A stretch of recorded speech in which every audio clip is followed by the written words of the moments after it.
Chapter 8:12. Empire's S-level contract. The staff's expression changed. The monopoly formed by the Alliance's livestream was only limited to the Alliance's region. However, now that the Alliance and the Empire were facing the Zerg crisis, they had reached a friendly cooperation. Both sides shared resources. Now, the content of the Empire's livestream could also be watched on the Alliance's interplanetary network. The current data was not very good compared to the Alliance's livestream. However, if the traffic in the Empire's region was included, it was actually terrifying.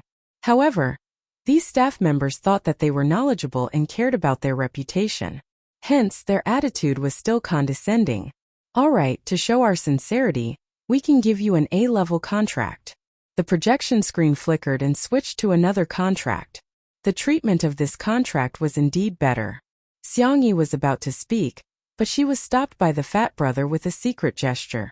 The fat bro shook his head and said, "I didn't expect the people from the Alliance's livestream to be so uncultured. S-level contract is 90% and A-level contract is 50%. It seems that your mathematics was taught by sports robots. Then what do you want?" Someone couldn't hold it in and sneered. Miss Yi is a citizen of the Alliance. She can't live in the Empire. How can it be more convenient than signing with the Alliance's livestream? The fat bro was puzzled. What's so inconvenient about this? Star currency is interconnected and resources are shared. The procedures can be done on the photon computer. Isn't it better to make money? These people were furious. Although their superiors had given them in order to give Xiangyi an S-level contract, after all, her potential was indeed quite big. However, did these distinguished elites not care about their reputation? No matter how popular a food streamer was, there was still a ceiling. Instead of wasting time on her, it was better to sign a few streamers with high combat power. Let them hunt Zerg endlessly and contribute to the traffic. Thinking of this, their attitude became even more impatient. "Missy will give you one last chance. You should know what to choose." The fat bro said, "Yo, you don't even need to address me respectfully? S-level contract and A-level contract. Of course RE knows what to choose." He just couldn't stand this group of people bullying Xiangyi like she was a fool. After all, Xiangyi was their store's mascot. The delicious food made by her small hands was even more effective than the Manekiniko. The sales of the store increased rapidly. If that's the case, then we have nothing to talk about. However, Missy, you'd better be mentally prepared. The users of the Empire's livestream are far inferior to our Alliance's livestream. The group of elites walked out arrogantly, but deliberately slowed down their pace. In their hearts, they felt that Xiangyi would chase after them. However, not really. The staff members looked at each other with blank expressions. Why was this completely different from what they had imagined? Coffee shop. Bah! They were dressed like humans, but they were all beasts dressed in human clothing. Who are you trying to discuss with a B-grade contract? Fat bro said with disdain. Xiangyi said, "Please calm down.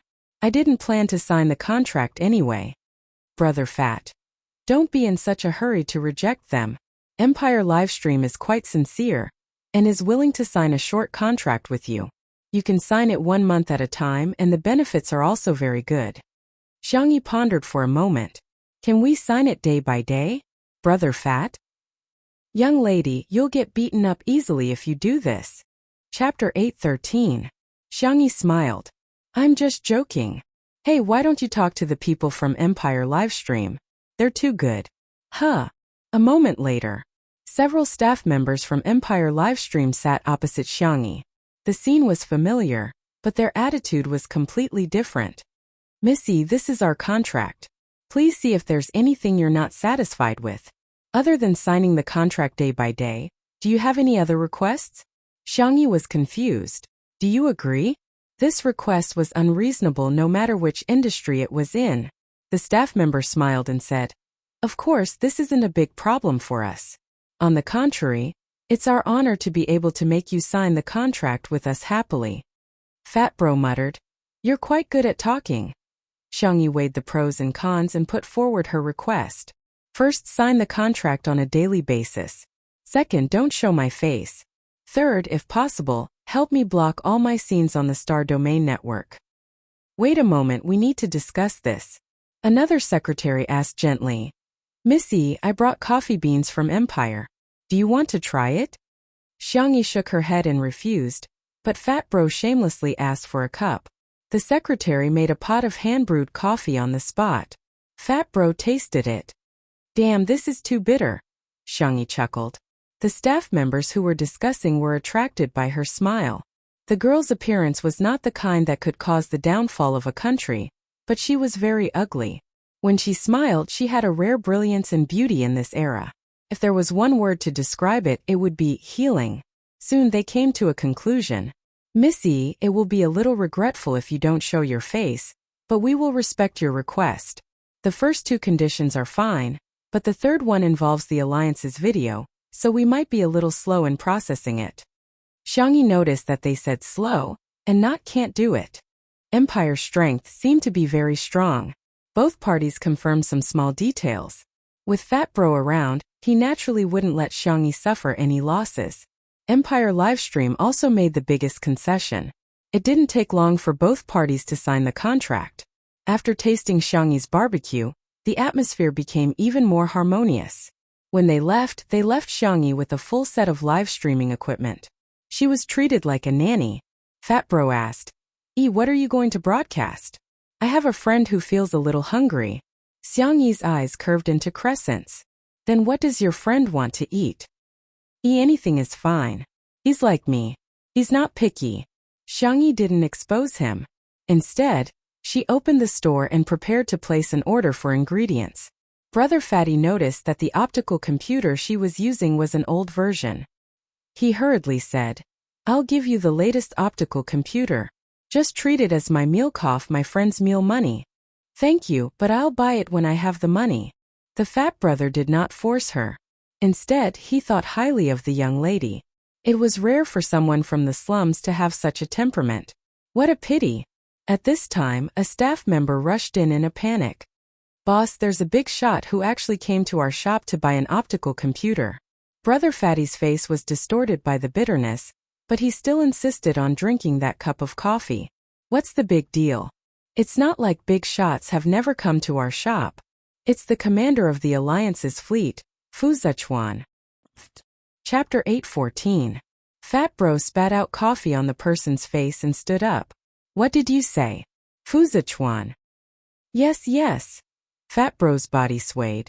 If Xiangyi hadn't supported him in time, he would have fallen. This. The optical computer this big shot is using should be the most advanced in the interstellar fleet. It's much more advanced than the latest model on the market. There's no reason for him to buy the optical computer in my shop. Well, Commander Fu doesn't seem to be here for the optical computer. He bought 10 optical computers and ordered 10 portions of barbecue. Fat Bro. 2 minutes later, Fat Bro's legs were trembling. Accompanied by Xiangyi, he returned to the entrance of his shop. There was a sea of people rubbing shoulders at the scene, forming a small vacuum area. A few housework robots worked together. Some were in charge of the barbecue, some were in charge of the sauce, and some were in charge of packing. Countless people surrounded Fu Zichuan. It was like a large-scale star-chasing scene. Fu Zichuan lowered his eyes. His expression was as cold as in the Alliance's promotional video. Aya, Commander Fu, what brings you here? Fat Bro was like a social butterfly as he smiled and greeted him. It was as if the person whose legs had gone weak just now wasn't him. Xiangyi thought to herself that this was probably his passive social talent. Her gaze inadvertently landed on Fu Zichuan, and her body stiffened slightly. He and Shui looked alike. If one wasn't very familiar with them, they would probably think that the two of them were the same person or twins. However, Xiangyi quickly calmed down. It wasn't that she hadn't seen people who looked similar. He was him and Shui was Shui. While she was sizing up Fu Zichuan also looked at her. She had thin arms and legs, an ordinary human female creature. Her combat strength didn't even have half a star. It was just that her eyes were more lively, and her temperament made people feel more comfortable. He said calmly, I don't mean to disturb you. My sister wants to eat your barbecue, so I'm here to buy a few portions for her. Fat Bro was such a slick person, so he immediately praised him, such as Commander Fu dotes on his sister. Commander Fu is too approachable, and so on. When the onlookers heard this, They were extremely excited and began to share this scene on social media. It's a sin to miss the barbecue in this shop. Everyone come quickly. The ingredients were almost gone. Real-time location. Even the commander of the Alliance fleet, Fu Zichuan, said it's a good restaurant. I won't allow my sisters to not have eaten it before. If we take the accelerated hover car now, we might even be able to see Fu Zichuan's divine face up close. As a result, more and more people came to know that today Fat Bro's shop was giving out free optical computers if you buy barbecue cough cough. Buying optical computers would give out free barbecue. As for Feynman, he was about to faint from crying in front of the shop. F*CKU. Why would a big shot like Fu Zichuan come out to support that damn fatty? He lost his mind and grabbed his hair. Even the terrifying thought of Fu Zichuan and the damn fatty having an affair appeared in his mind. Hello, customer. Your barbecue is packed. Mengming's robot handed over the insulated box. To ordinary people, the thermos box was heavy, but Fu Zichuan easily picked it up and nodded. Thank you. Suddenly, a loud sound came from the direction of the Alliance Parliament. The scene was instantly chaotic, and everyone ran frantically in the direction of the shelter. Xiangyi stood rooted to the ground in a daze. Before she could react, her collar was grabbed by a pair of strong hands.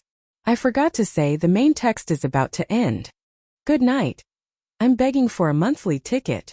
Chapter 8:15. Has your intelligence reached the average level? Xiangyi. Question mark. An indifferent male voice entered her ears.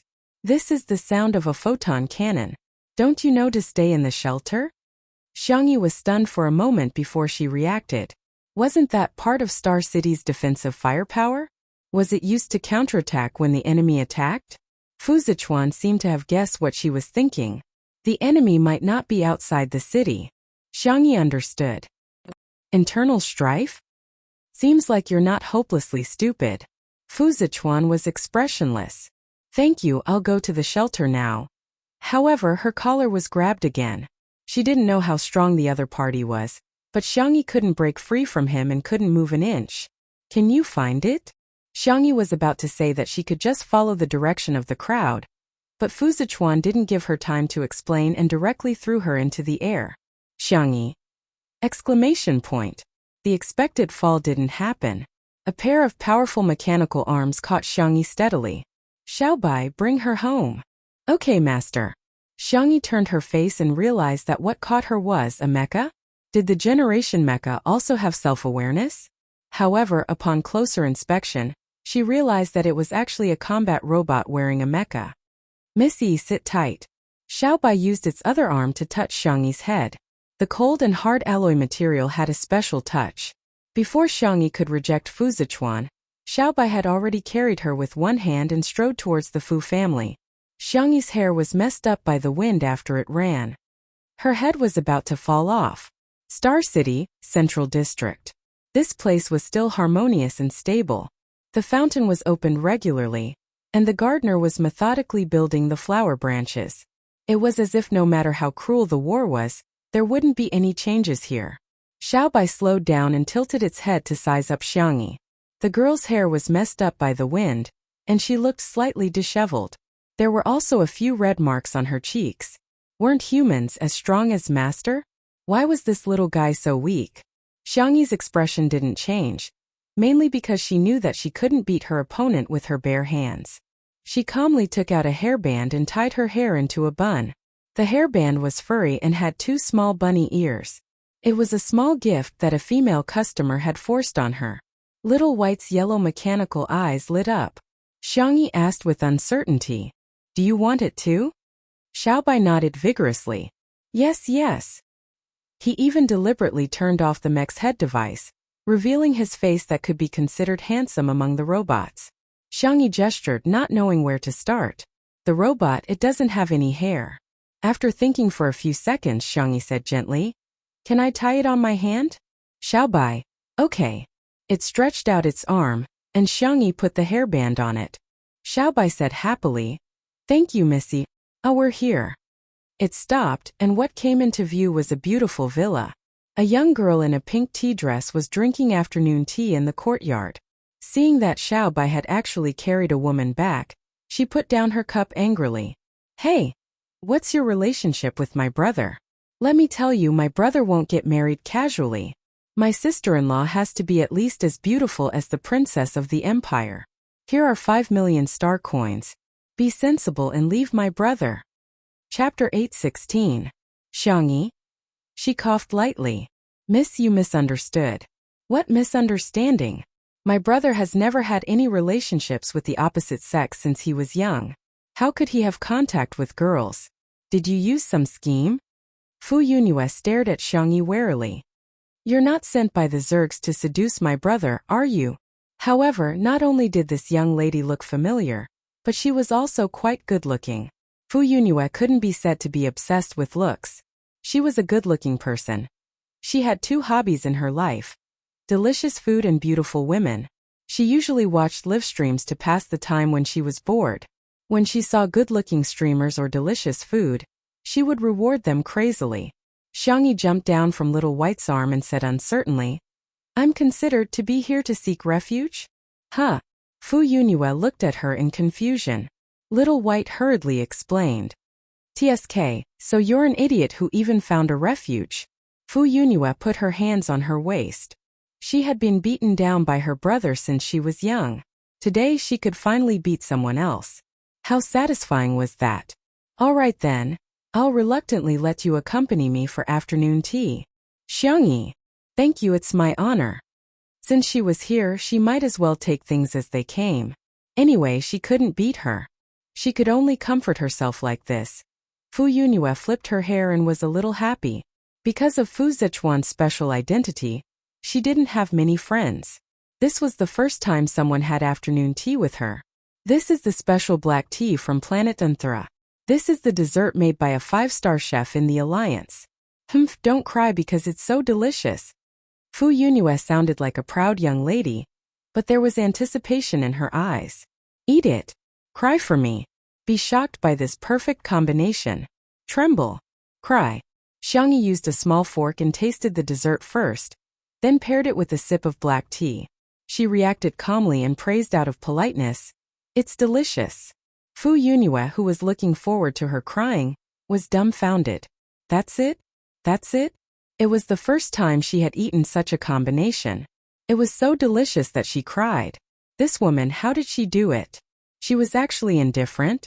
Hey, don't you think it's delicious? Or have you eaten better food before, so you feel that these are mediocre? Fu Yunue questioned. Xiangyi looked at her innocently. Sorry, everyone's taste is different. I don't like things that are too sweet. I don't usually put so much sugar in my desserts, so I might feel differently from you. Fu Yunue's eyes lit up. You know how to make desserts? Xiangyi. A little. Then make one of your favorite dishes for me to try. Aye. Before she could finish her sentence, Fu Yunue pushed her into the kitchen. Our kitchen has everything from primitive kitchenware to molecular kitchenware machines to the latest models. Xiangyi. This pair of siblings, their innate ability was to interrupt other people's conversation, right? She sighed. Oh right, are you going to live stream?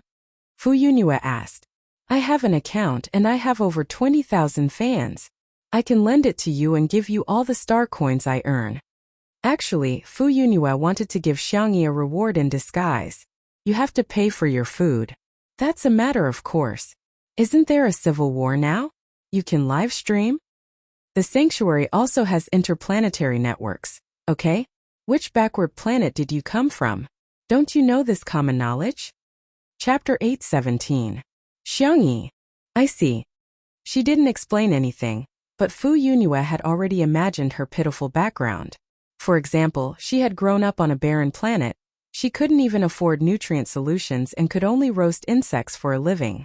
She hadn't received 12 years of compulsory education, so she didn't even know what the interplanetary network was. The more she looked at it, the more she wanted to transfer money to Xiangyi. #me, a rich woman. How can I transfer money to my beautiful sister? Waiting online. It's urgent. Xiangyi didn't know that Fu Yunue was already thinking about how to transfer money as her attention was focused on the layout of the kitchen. The Fu family's kitchen couldn't be described with the word grand. It was no exaggeration to say that it was every chef's dream. Even Xiangyi was a little shocked. However, she returned to normal in an instant and chose a few ordinary but handy kitchen utensils. Thinking of the contract with Empire Livestream, Xiangyi took out the livestream equipment from her bag. It was a camera ball the size of a fingernail. After it was activated, it floated into the air and automatically adjusted its position. Xiangyi gave the camera ball an order not to film her face. Then she logged into the livestream software.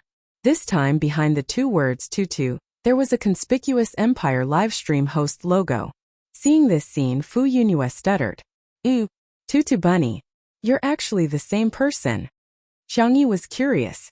"Have you watched my live stream?" Fu Yunhua. She hadn't just watched it.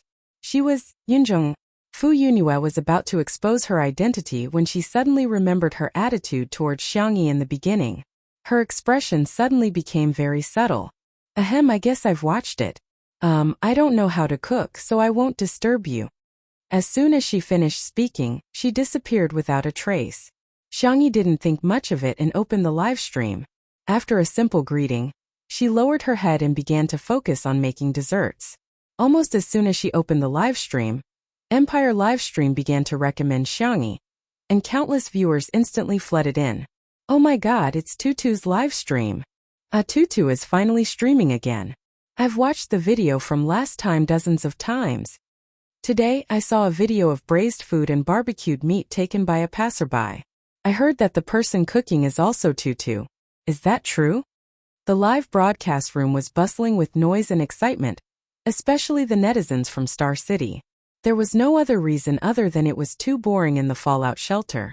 Everyone was watching the live broadcast to kill time. As for the internal strife, they would fight every once in a while anyway, so they were already used to it.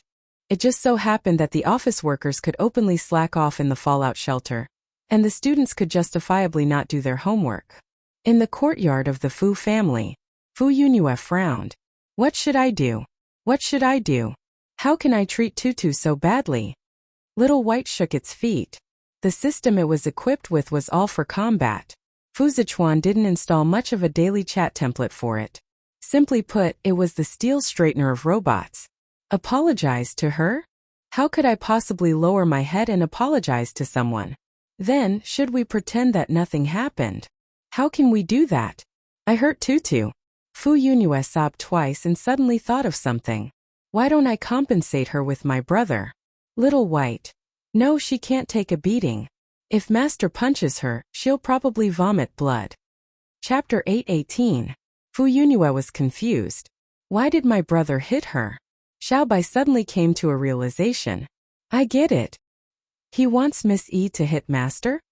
Immediately afterward, it was puzzled.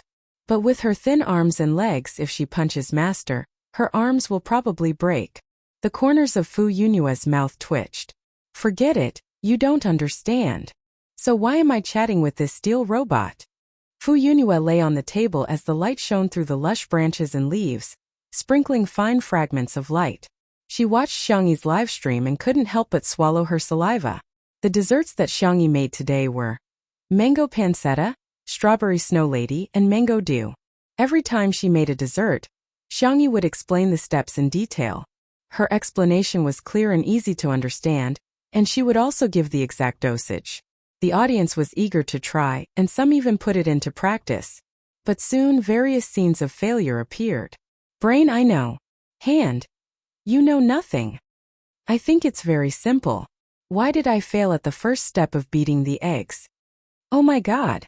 My batter has turned into charcoal. My mother said that I'm cooking dark cuisine and she's going to kick me out of the house cack. Some people also felt that Xiangyi had touched their cake. For example, the Chefs Association of the Alliance. There were very few delicacies in the interstellar era. Firstly, it was the promotion of nutrient solutions, and secondly, it was the secret operations of the Chefs Association. First, it was to raise the bar for chefs, so that the public would subtly think that cooking was a skill that could only be mastered by professionals and that ordinary people couldn't learn it at all. Secondly, it was to strictly restrict the circulation of recipes. Ordinary people couldn't come into contact with ingredients and cooking techniques at all. Even if they searched for it, they wouldn't be able to find it on the interstellar network. The most ruthless move was that if a person cooked at home, they would have to pay a so-called pollution fee. This fee was not cheap. Hence, gradually the public realized that the food they cooked was not delicious and the cost was high. They might as well drink nutrient solutions or go to restaurants outside to eat. The Chefs Association also rose in status because of this, and they gained supreme honor and status. But now, everything that Xiang Yi was doing was challenging the existing rules. How could she just tell him the recipe so casually? If everyone learned how to cook, how could the Chefs Association make profits? As a result, a large number of fake reviewers flooded into Xiang Yi's live broadcast room and accused Xiang Yi of something she didn't do. How can a girl who grew up in the slums have such amazing culinary skills? One look and I can tell that he stole it. Stealing is equivalent to plagiarism. Unforgivable. How despicable. It is recommended that Xiang Yi be exiled to the original Sin planet immediately. Have you guys heard? She knew how to cook because she had stolen the life work of a 5-star chef. It's worse than stealing children. The atmosphere in the live broadcast room instantly turned foul. The Chefs Association was complacent. She was just a new streamer. How could they not teach her a lesson? But to Fu Yunyue this was simply coming to life. She, who had nothing but money, crazily sent Xiang Yi gifts. He had single-handedly suppressed all the comments. On this day, news of Cloud Moon's terrifying wealth and hand speed spread throughout the interplanetary network, and everyone knew about it. Okay, it's done. I'll turn off the live broadcast then. Xiang Yi didn't even look at the comments and directly turned off the live broadcast. She went out with the desserts and found Fu Yunyue waiting at the door, clenching her fists tightly. 10 million star coins, please be with my brother. Please. Chapter 819. Xiang Yi was speechless. Sister, you were the one who said, leave my brother for 5 million star coins. Right? Why did you change your mind so quickly? Miss Fu, stop joking, Xiang Yi said helplessly. Let's try the dessert first. Oh, okay. In the courtyard, Xiang Yi placed the tray on the table and Fu Yunyue sat down eagerly. Although she had already tried a lot of desserts through the shared 5 senses during the live stream, however, how could virtual data be as delicious as real food? Fu Yunyue picked up a small fork and cut a piece of mango pancake. The yellow pancake skin was wrapped in white cream and fresh mango. It was embellished with green mint leaves, outlining beautiful colors. When it entered her mouth, the sweet taste of mango, smooth cream, and thin pancake skin formed layers of soft and sticky texture. Delicious. Fu Yunyue's eyes lit up. She finished the mango pancake in a few bites and threw away the fork. She picked up a strawberry and bit off half of it. The first bite was the Snow Empress's QQ popsicle skin. It was white and soft, with a whole strawberry and cream in the middle. At this moment, sourness and sweetness reached a perfect balance. This is delicious too.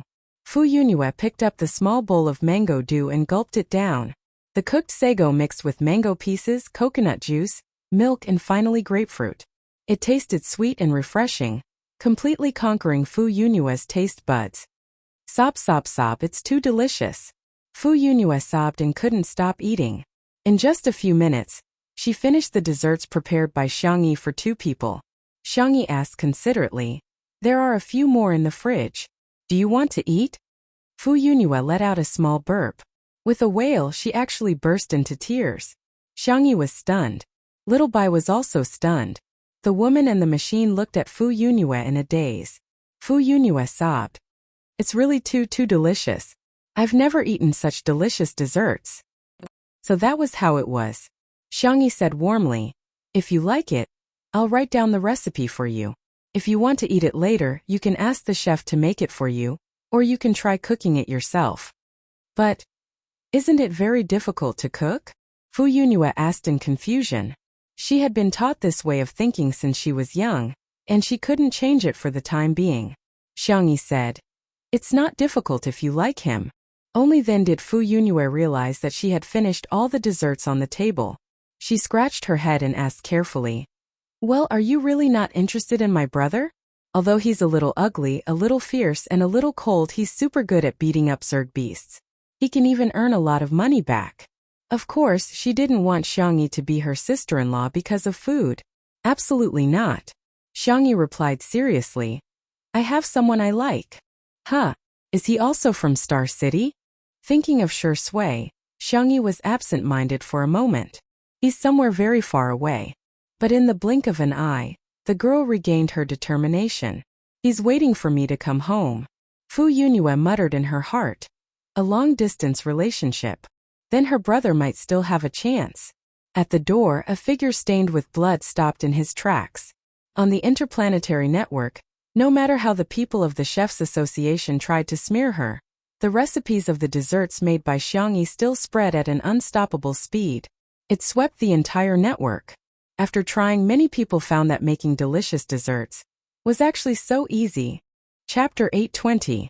The thing that the Chefs Association was most worried about had happened. The voices of doubt were like rolling snowballs, accumulating to the point where they could cover the sky and earth. The Chefs Association held an emergency meeting to discuss how to turn the situation around. If they couldn't solve the problem, they would first solve the source of the problem, Tutu, the streamer. After this live broadcast, the number of fans on this account had increased by another wave. If she continued to develop like this, the consequences would be unimaginable. At the door, Fu Zichuan was full of vigor. When he heard the conversation between the two of them, he stopped in his tracks. Someone she liked? For some reason he was a little curious. What kind of man would this girl like? Brother, why are you back? Fu Yunhua saw him and was more frightened than surprised. There's no food in the fridge. There's really nothing. The moment she opened her mouth, she was already a self-deceiver. Fu Zichuan's mouth twitched in the face of his sister's stupidity. Fu Yunhua coughed. Brother, are you all right? Why are you covered in blood? The little girl's eyes were filled with anxiety. She lifted her skirt and rushed in front of him, wanting to check his injuries. Fu Zichuan moved a step to the side without a trace. Don't worry, it's not my blood. I'll go wash it first. His gaze fell on Xiangyi.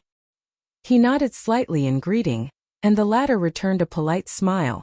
After Fu Zichuan took care of himself, he saw two girls in the courtyard through the window. They were chattering and ordering Xiaobai to make a hammock. Xiaobai was a combat robot. At some point, it had put on a rabbit ear headband that was the same as the two girls, and a red bow was tied around its neck. He couldn't bear to look at it. Fu Zichuan held his forehead and sighed. He strode into the courtyard. Brother. Fu Yunhua saw him come out and chuckled. Brother, you have another headband. Fu Zichuan was expressionless. I don't wear such childish things. Tutu taught me to make this. Don't you think it's cute? Fu Zichuan was in a daze for a moment. There were two rabbit ears on his head, however. The two girls' ears were white powder, and his was gray powder. Fu Yunhua didn't expect that she would really succeed. While she was shocked, she quickly took many photos secretly. However, as she took photos, she realized her big brother had been staring at Tutu. Oh, there was a situation. Fu Yunhua rubbed her small hands excitedly. Big brother, let's go. Quickly get Bunny in your hands. Xiangyi lowered her head and replied to Brother Fatty's message. Brother Fatty apologized to her and said that he had left her behind to run to the shelter because he was in a hurry. Xiangyi didn't think much of it. Brother Fatty had no obligation to help her in the first place, let alone when it was a matter of safety. After a few simple replies, Xiangyi turned off her optical computer and was about to bid farewell to the Fu siblings when a tall figure suddenly appeared in front of her. Fu Zichuan. Even though he looked similar to Shi Sui, Xiangyi's heart did not waver. Shi Sui was Shi Sui. She was different from anyone else in this world. Mr. Fu, thank you so much for saving me today. Fu Yunhua secretly thought of the couple at the side and thought of the retro idol dramas that had recently become popular. Every time the female lead said this sentence, the male lead would smile wickedly and say, Woman, then repay me with your body. Or, little thing, call me big brother, and I'll give you my life. However, her brother displayed a straight man attribute that was no less than Xiaobai, a steel robot. It's a pity that you don't use your hands to practice mecha. Chapter 821. Fu Zichuan's logic was simple. He had watched the video of Xiangyi cooking. Her hands were especially nimble, her strength was good, and her reaction was fast. More practice would give her an advantage in mecha combat. Fu Yunhua, who was waiting at the side, was speechless. Brother, my dear brother. Can you be any more straight? Xiangyi's expression was normal. Well, thank you for the recommendation. I will consider buying it in the future. Fu Zichuan was speechless. He wanted to say that he would give her one, but he felt that it was too abrupt. His Adam's apple bobbed. He was already a man of few words, so he didn't know what to say. Fu Yunhua was about to die of anxiety. Seeing that Xiang Yi was about to leave, she hurriedly pushed her elder brother. Brother, the civil strife is over, but we can't let our guard down. The city may not be safe. Send Tutu back. Xiang Yi declined politely, but she couldn't win against Fu Yunua's coquettish behavior. She even rolled on the ground, so she had no choice but to agree. On the hover car back, Xiang Yi didn't talk to Fu Zichuan except for a few words with Xiao Bai. If Fu Yunhua saw this scene, she would be very disappointed. After sending Xiang Yi to the slums, the girl jumped out of the car lightly and waved at Fu Zichuan. Goodbye. She said goodbye, but he didn't feel that she wanted to see him again. Fu Zichuan's thin lips moved as if he wanted to say something, but in the end, he just remained silent. Something was wrong. Something was wrong with him. What was this strange and strong feeling? He couldn't deny that this girl had a mysterious attraction to him. After giving Xiao Bai a few instructions, the combat robot switched to invisible mode and followed Xiang Yi to protect her. South City.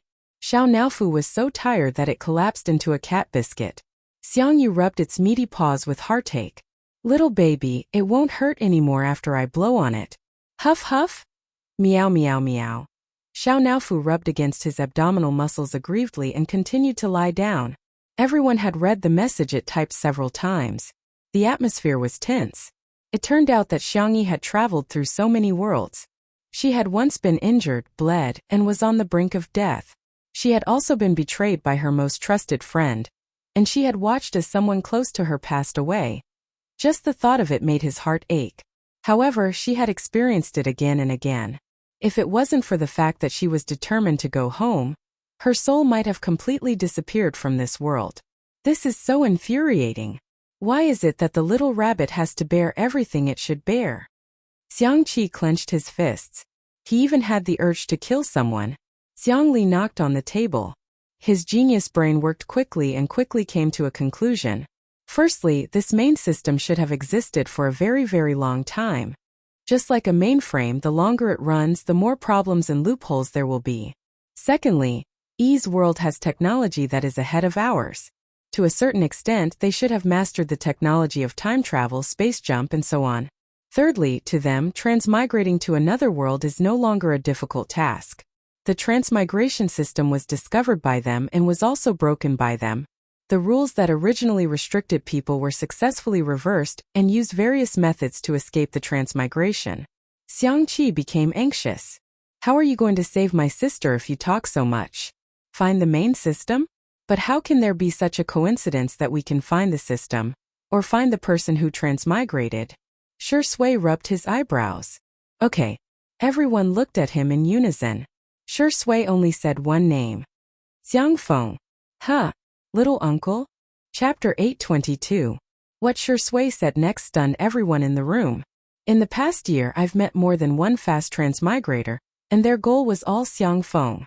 At first, Shi Sui only felt that something was strange. Why would all kinds of girls appear around Xiang Feng? Whether it was an ordinary Cinderella, a socialite, a rich beauty, a starlet in the entertainment industry, a top scholar from a famous university, or an elite in the business circle, without exception, they would all coincidentally meet Xiang Feng in different ways and fall deeply in love with him. Perhaps in the eyes of ordinary people, this was because of Xiang Feng's appearance and wealth, but this didn't make sense. How could an ordinary girl accurately grasp Xiang Feng's itinerary? Why would a person who originally had a deep love be so devoted to him after just one meeting? What was even more inconceivable were the people who couldn't find any traces of the first half of their lives, as if they had appeared out of thin air in this world. Xiang Feng was carefree and didn't feel much about this. He drove away one girl after another in anger. Then Shi Sui discovered that soon after, there were also men who pursued Xiang Feng. Their methods were similar. After finding out Xiang Feng's itinerary, they approached him with all kinds of reasonable and unreasonable identities. Without any reason or basis, they fell in love with him. Shi Sui concluded and guessed that they were all transmigrators from another world. Perhaps they were here to complete the mission. It wasn't until Xiangyi's return that he was completely convinced of his guess. Half an hour later, Xiang Feng sped all the way to the hospital. Shi Sui and the others were waiting for him in the parking lot. Little Xiangyi, is there no hope? As soon as the group spoke, it was obvious whether it was true or not. Xiang Feng's eyes were brimming with tears. Did you guys ask me to see her for the last time?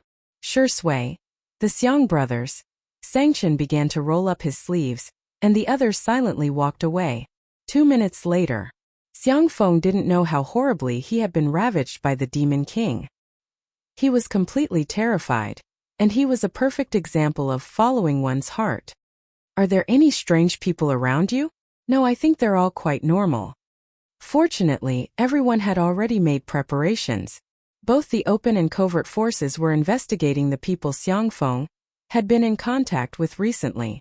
Then, according to the pattern Shi Sui had summarized, they began to eliminate them one by one. He busied himself until the wee hours of the morning, but to no avail. Xiang Yu hugged Xiao Naofu and frowned. There really isn't anyone strange. Qin Wanyan is the last one. After that, the clues seem to have been cut off. Xiang Qi was puzzled.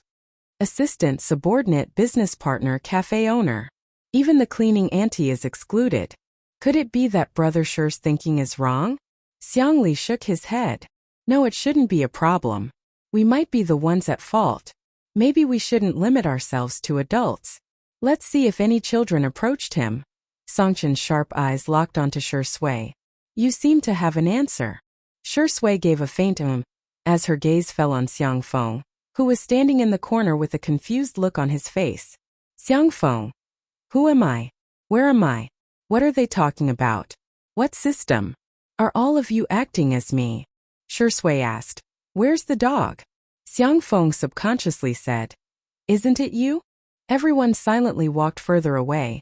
This time Xiang Feng howled even louder than before. Hey! Little Shiji, wasn't it with Xiao Naofu just now? Chapter 823. Only then did everyone notice that Xiao Naofu and little Shiji, who were still fooling around with each other just now, had disappeared. Why is the dog gone? Is the cat gone too? Xiang Feng asked with a dumbfounded expression.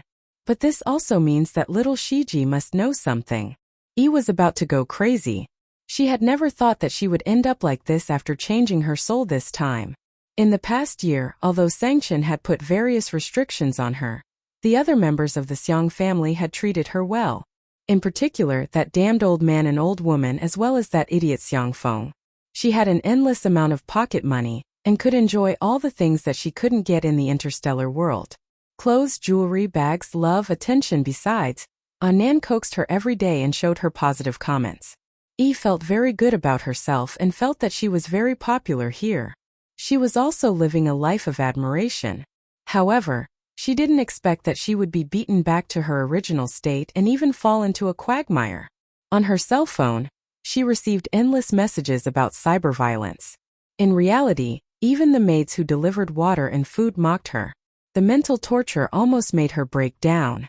However, Yi soon thought of a way to get out of the current situation. Bang! She smashed the vase, picked up a fragment and slashed her arm. A shallow wound appeared on her delicate, porcelain-like skin, and blood seeped out. Yi endured the pain and wanted to make another cut, but the door had already been kicked open by the bodyguards, who immediately snatched the fragment from her hand. Ha ha ha! You guys really care about her. Yi didn't know if it was because of the pain or because she was laughing, but tears streamed down her face. I'm telling you, if you don't treat me better, I'll destroy her body. Star City. Beep beep, cracking complete. Xiangyi used the income from the live stream to buy a new optical computer. The modified cracking program worked and successfully restored some of the information on Yi's optical computer. Xiangyi took a deep breath and began browsing. Yi's optical computer was usually used for watching live streams, watching variety shows, shopping, and taking selfies. However, Xiangyi still found something valuable in the massive garbage records. Alternate world transmigration form. Xiangyi spent a few hours and finally figured out some key information. This world belonged to a higher plane. Traveling through time and space had become a reality. Therefore, the so-called fast travel system was not a rare thing for the people here. The elites of this world had established the Otherworld Transmigration Forum. The original intention was to become a truly free organization. For example, if someone wanted to quickly transmigrate but wasn't selected, or if someone didn't want to quickly transmigrate and wanted to avoid the mission, then the two of them could make a deal and pay a certain price to the administrators of the forum to complete the exchange. Unfortunately, now this forum had deviated from the original intention of its creator. The exchange had changed from a consensual agreement to an unknown coercion. Xiangyi was the one who had been cheated. For the sake of caution, she did not directly contact any of the managers. Instead, she first browsed through the so-called price. Star coins, skill cards, plain energy, these terms were reflected in her eyes. Vaguely, she thought of a possibility. This otherworld transmigration form seemed to have been created. Another system. A dragon slayer would eventually become an evil dragon. Xiangyi felt a chill run down her spine. Chapter 824. After closing the forum and clearing her browsing history, Xiangyi made up her mind. She had to go home, but it had to be safe. It would be best if she could find a way to contact Lingyi. A thought flashed through her mind. Will Lingye's Rebels Alliance become a dragon slayer?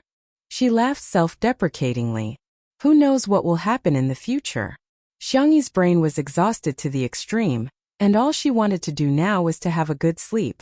However, her optical computer was flashing wildly, indicating that she had a new message. Xiangyi tapped on it and raised her eyebrows. In summary, the text message was, "The Chefs Association is going to put me on trial?" Without giving her a chance to react, a video call popped up. It was actually a live broadcast. If she hung up, she didn't know how the Chefs Association would make a fuss about it. Xiangyi clicked yes, but she set the camera angle to block her face. The Chefs Association's live broadcast was originally very popular, and now that the Alliance's live broadcast had also joined in, the traffic had reached a record high. The president of the Chefs Association was about 60 years old. He had white hair and was hale and hearty. "Missy, I'm sure you're already clear about the charges we're going to put you on." "Sorry, I'm not sure." Xiangyi took the initiative to interrupt him. The president's expression was serious. "You stole our 5-star chef's recipe. Today you have to give us an explanation," Xiangyi said. "Oh." The girl's calm reaction made the Chefs Association seem like a villain. The viewers in the live stream also thought so. "I don't care, I just like tutu." The Chefs Association has always banned the circulation of recipes, but tutu has allowed more people to enjoy delicious food. I'm definitely on tutu's side. To be honest, the Chefs Association has no legislative or judicial power. What right do they have to put tutu on trial? Isn't this an abuse of power? The president of the Chefs Association had a microchip in his ear. When he heard the real-time comments summarized by his assistant, he knew what was going on and softened his tone. "As far as I know, you're just an ordinary person in the slums who relies on relief money to survive, and you haven't received any education to become a chef. However, in your live stream, you've made several dishes that can only be made by 3-star chefs and above. Where did you get the recipe from? And where did he learn such cooking skills? Coincidentally, we have a 5-star chef who lost his painstaking notes. The recipe is exactly the same as the one you made in the live broadcast room." As he spoke, he showed everyone a few photos. They were the first few pages of the notes that the 5-star chef had taken. Scrambled eggs with tomatoes, sandwiches, mango pancakes. It was actually exactly the same. The president grasped everyone's thoughts and said, "I heard that you have a record of theft." The live stream was in an uproar. This tutu is a thief? To think I trusted her so much. Turns out she stole the recipe. Tui. It's ridiculous to know how to cook without any culinary education. Who in the interstellar era didn't know that ordinary people couldn't cook? Cooking is even harder than piloting a starship in Mecca. The audience was indignant, and the people of the Chefs Association were confident. Xiangyi asked calmly, "Is that so? I thought that cooking was something that everyone was born with." This point of view was too shocking and difficult to accept. "How many recipes are there in the notes?" Xiangyi said modestly, "I only know a little about cooking, but we can cook at the same time and see if our recipes and cooking techniques are the same. What do you think?" Chapter 825. The president of the Chefs Association was speechless. Xiangyi made a sound of surprise. Didn't you say that I stole his painstaking efforts? Even if I can't remember every dish clearly, I can at least remember it roughly, right? Or, are you deliberately leading the conversation and lying to slander me? Nonsense. How can we, the Chefs Association, threaten a thief from the slums? Xiangyi said coldly. It's not up to me to decide one's background. What's more, the Alliance's law stipulates that all citizens of the anti-alliance member states are born free and equal. So you think that the poor and the rich are two different classes? Are there high and low classes? The president was speechless. How could he answer that? Of course the poor and the rich couldn't be compared. But he couldn't say that or he would definitely be scolded to death. Little girl, you have a sharp tongue. An old female voice spoke. It was the vice president of the Chefs Association. She was wearing a light-colored knitted suit and looked like a kind old granny without any lethality. However, as soon as she opened her mouth, the situation was reversed. If you didn't steal, how did you master the cooking skills? For the people in this interstellar plane, it was impossible to learn cooking without being taught. This was what everyone had always known since they were young. Xiangyi's response was very simple. As I said, I think cooking is a kind of talent. It can also be said that it is a kind of forgotten knowledge. As long as people practice, they can recall it. Crazy talk. A senior of the Chefs Association couldn't help but blurt out.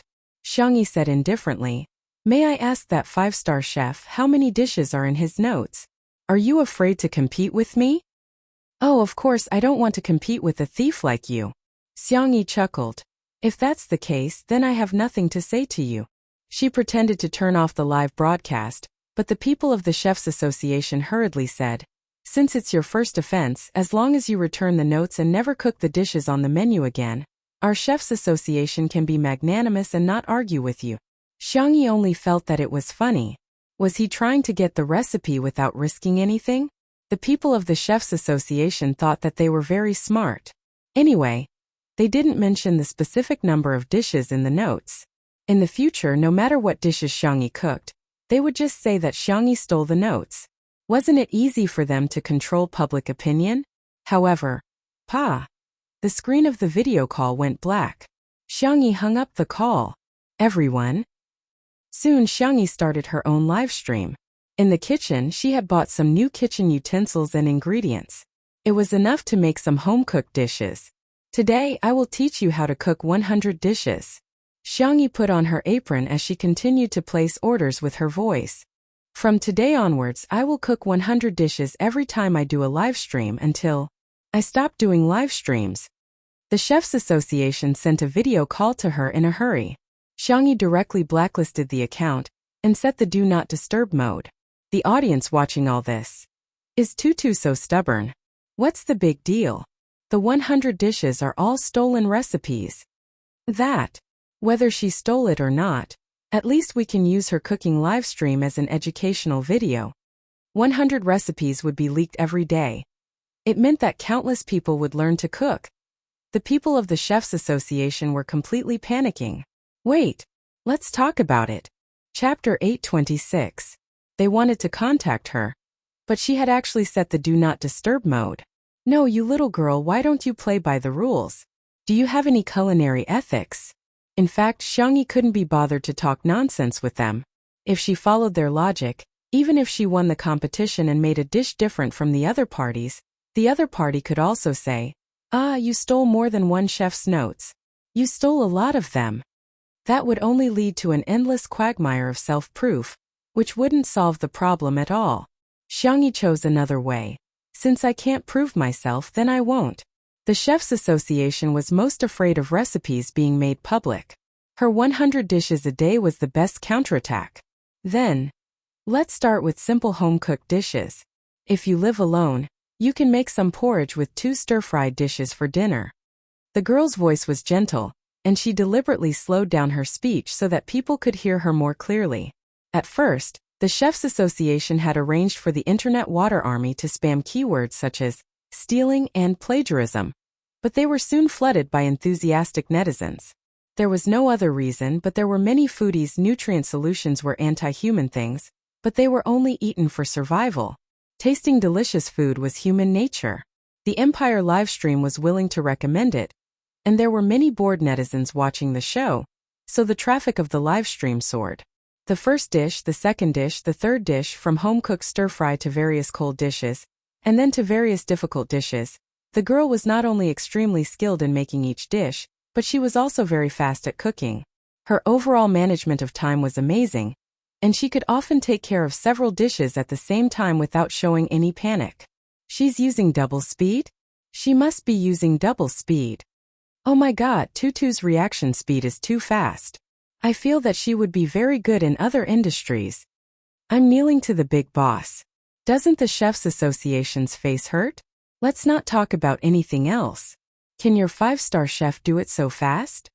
The people of the Chefs Association pretended to be dead on the surface, but they were suffering in their hearts. They really couldn't.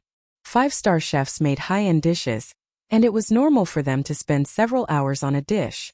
For someone like Xiangyi to make 10 to 20 dishes in an hour, what a freak! Seeing the recipes being streamed out along with the live broadcast, the people of the Chefs Association couldn't help but send people to the vicinity of Xiangyi's residence. No matter what, they had to stop Xiangyi's live broadcast, even if he had to resort to unscrupulous means. However, before the hired bounty hunters could even get close, they were taught a lesson by Little White, who descended from the sky. In a matter of minutes, he had changed from being unscrupulous to not breaking his hand. When the people of the Chefs Association received the news, they were secretly shocked. Battle robots, wearable mechs. These were all existences that belonged to big shots. Why would he protect a little girl from the slums? No, something's wrong. Before they had the time to ask their men to retreat, a small starship hovered above Xiangyi's residence precisely. The starship did not turn on the optical stealth mode, and the huge water droplet logo was reflected in everyone's eyes. That was the symbol of the Alliance commander Fu Zichuan. 6 hours later, Xiangyi rubbed her wrist, which was in so much pain that she almost couldn't raise it. The last dish is ready. Someone will send it over now. In the live broadcast room, the viewers who had been selected were jubilant, as if they were celebrating the new year. The viewers who didn't get selected had subtly changed a little. Picking. I feel like I can do it too. Chapter 827. Many people felt the same way. They felt that what Xiangyi said was very reasonable. Cooking was probably a talent that every human had. It was just that they had forgotten it after birth. As long as they learned it, they could recover their memories. On this day, the sales of kitchenware and ingredients in the Interstellar Mall increased greatly. Originally, only the people from the Chefs Association would buy these things. After so many years, even if the suppliers knew the inside story, they tacitly agreed with what the Chefs Association had done. In any case, they did not have much sales to begin with. However, once they realized that they could make money, and that there was a huge profit to be made, the attitude of these suppliers changed instantly. They stood up one by one, criticized the Chefs Association for its schemes, defended the interests of every citizen in the alliance, and vigorously promoted that cooking was something that anyone could learn as long as they bought good kitchenware and ingredients. The reputation of the Chefs Association fell to the lowest point since its establishment.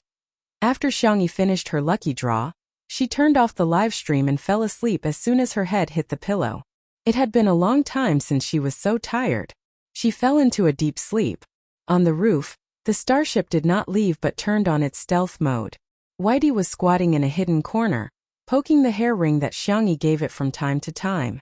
After sleeping for a long time, Xiangyi heard an anxious and familiar voice calling her. "Sister, are you okay?" Xiangyi gradually woke up and found herself in the sea of consciousness. In front of her was the figure of a young man who had transformed from data into a human figure. Ling Yi. Xiangyi was a little surprised. "How did you find me?" Ling Yi smiled bitterly. "I already know that you and Yi have swapped souls. I'm sorry, sister. I didn't protect you well." Xiangyi said in a warm voice, "I can't blame you for this. Do you know any way to get the two of us back?" Ling Yi was silent for a few seconds. "Sorry, I don't know." "Then I'll think of another way." How did you?" The young man in front of her had a few scratches on his face. The parts that were covered by his clothes seemed to be injured as well. "Just a program. How could it be injured?" Ling Yi said casually. I accidentally bumped into the main system and was attacked. It will take some time for the program to repair itself. Seeing that he didn't want to say more, Xiangyi didn't ask anymore. Ling Yi smiled and said, Sister, don't be afraid. Now that I'm here, no one in this world can bully you. That lousy chef's association made you unhappy, didn't it? Don't worry, I'll definitely make them pay you back 10 times or even 100 times. Xiangyi was absent-minded and didn't listen at all. Suddenly, a pair of hands appeared above her head. It was Ling Yi. Sister, do you want to go home that badly? Is this world not good? It's a high-leveled civilization with advanced technology. Sister hasn't been here for long, but she's already so popular. Even if she can't go back, she can still live happily here. Xiangyi looked at him with clear eyes. Because someone is waiting for me. Ling Yi smiled but did not reply. By the way, do you know about the alternate world transmigration forum? I wonder if it's reliable to exchange souls with them. Xiangyi casually mentioned. Ling Yi blinked. The youth's eyes were dark and gloomy. I'm not too sure. Fu Zichuan received a message that was sent directly to his optical computer. The Alliance's safety net seemed to exist in name only. After browsing a few lines of information, his eyebrows furrowed deeply. That night, the administrators of the Alternate World Transmigration Forum were all arrested. The Alliance issued a decree that very night, banning the use of shuttles that were not for scientific research purposes. Chapter 828. The Otherworldly Transmigration Forum was also banned. When Xiangyi woke up, she saw the news that had been pushed all over the internet. She was dumbfounded. Ling Yi connected his program to the housework robot and scurried over. Sister, you don't look too good. That forum has been banned, Xiangyi said with a complicated mix of emotions. The news said that Fu Zichuan personally led the team, and didn't even let Administrator 001 off. How did that happen? Ling Yi asked meekly as he nestled beside her calf. What about you, sister? Xiangyi hugged her knees and said in confusion, I don't know either. She rarely showed such a helpless expression, but this time it was really different. All her paths home seemed to have been blocked. She even began to regret hesitating yesterday.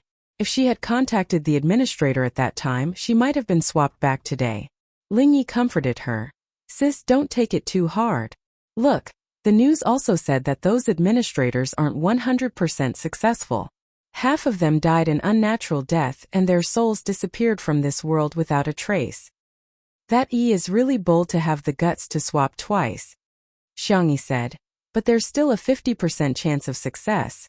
Ling Yi thought to himself, take it slow, there's no hurry. He would let her slowly wear away all her expectations and hopes. In that case, he would be the only one left in her world. No matter what, I will always be by your side, sister, Ling Yi said in an extremely gentle tone. In Nanxing, little Shiji held Xiao Naofu in his mouth and ran far away from the hospital, displaying a physical strength that was far beyond that of a Shiba Inu. However, it was still caught. Xiang Yu held the kitten in his arms and doted on it. However, little Shiji was locked in a cage and interrogated on the spot. The men of the Xiang family and Shui were all more than 185 centimeters tall, and their long legs were pleasing to the eye. However, in little Shiji's eyes, they looked like evil forces. Are you a fast transmigrator? Or the system? Even though it was mentally prepared, little Shiji's pupils still trembled. However, it didn't plan to say anything. It would never give in to these evil forces. You're not going to say anything?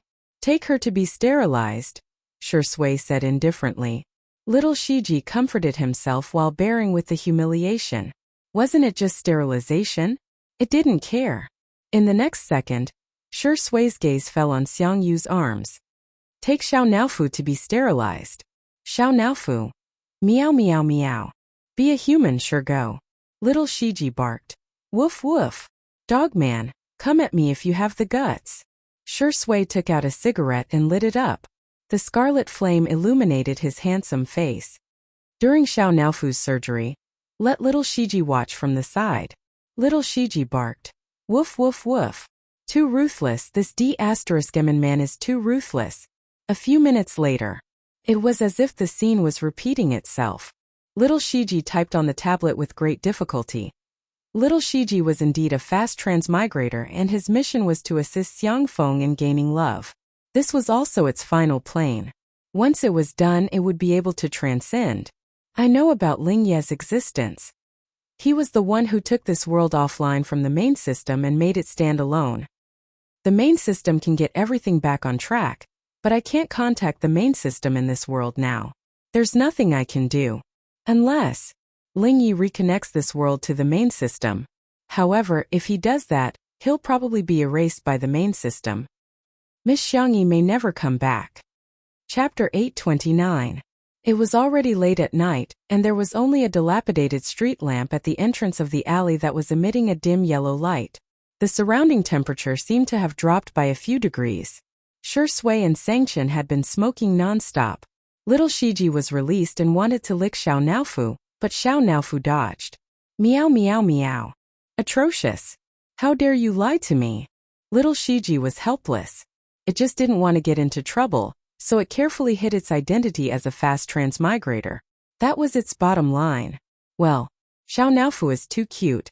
Hence its bottom line was lowered again and again because of this stupid cat. However, little Shiji's heart softened again when it saw how depressed Xiao Naofu was, and how its ears were drooping.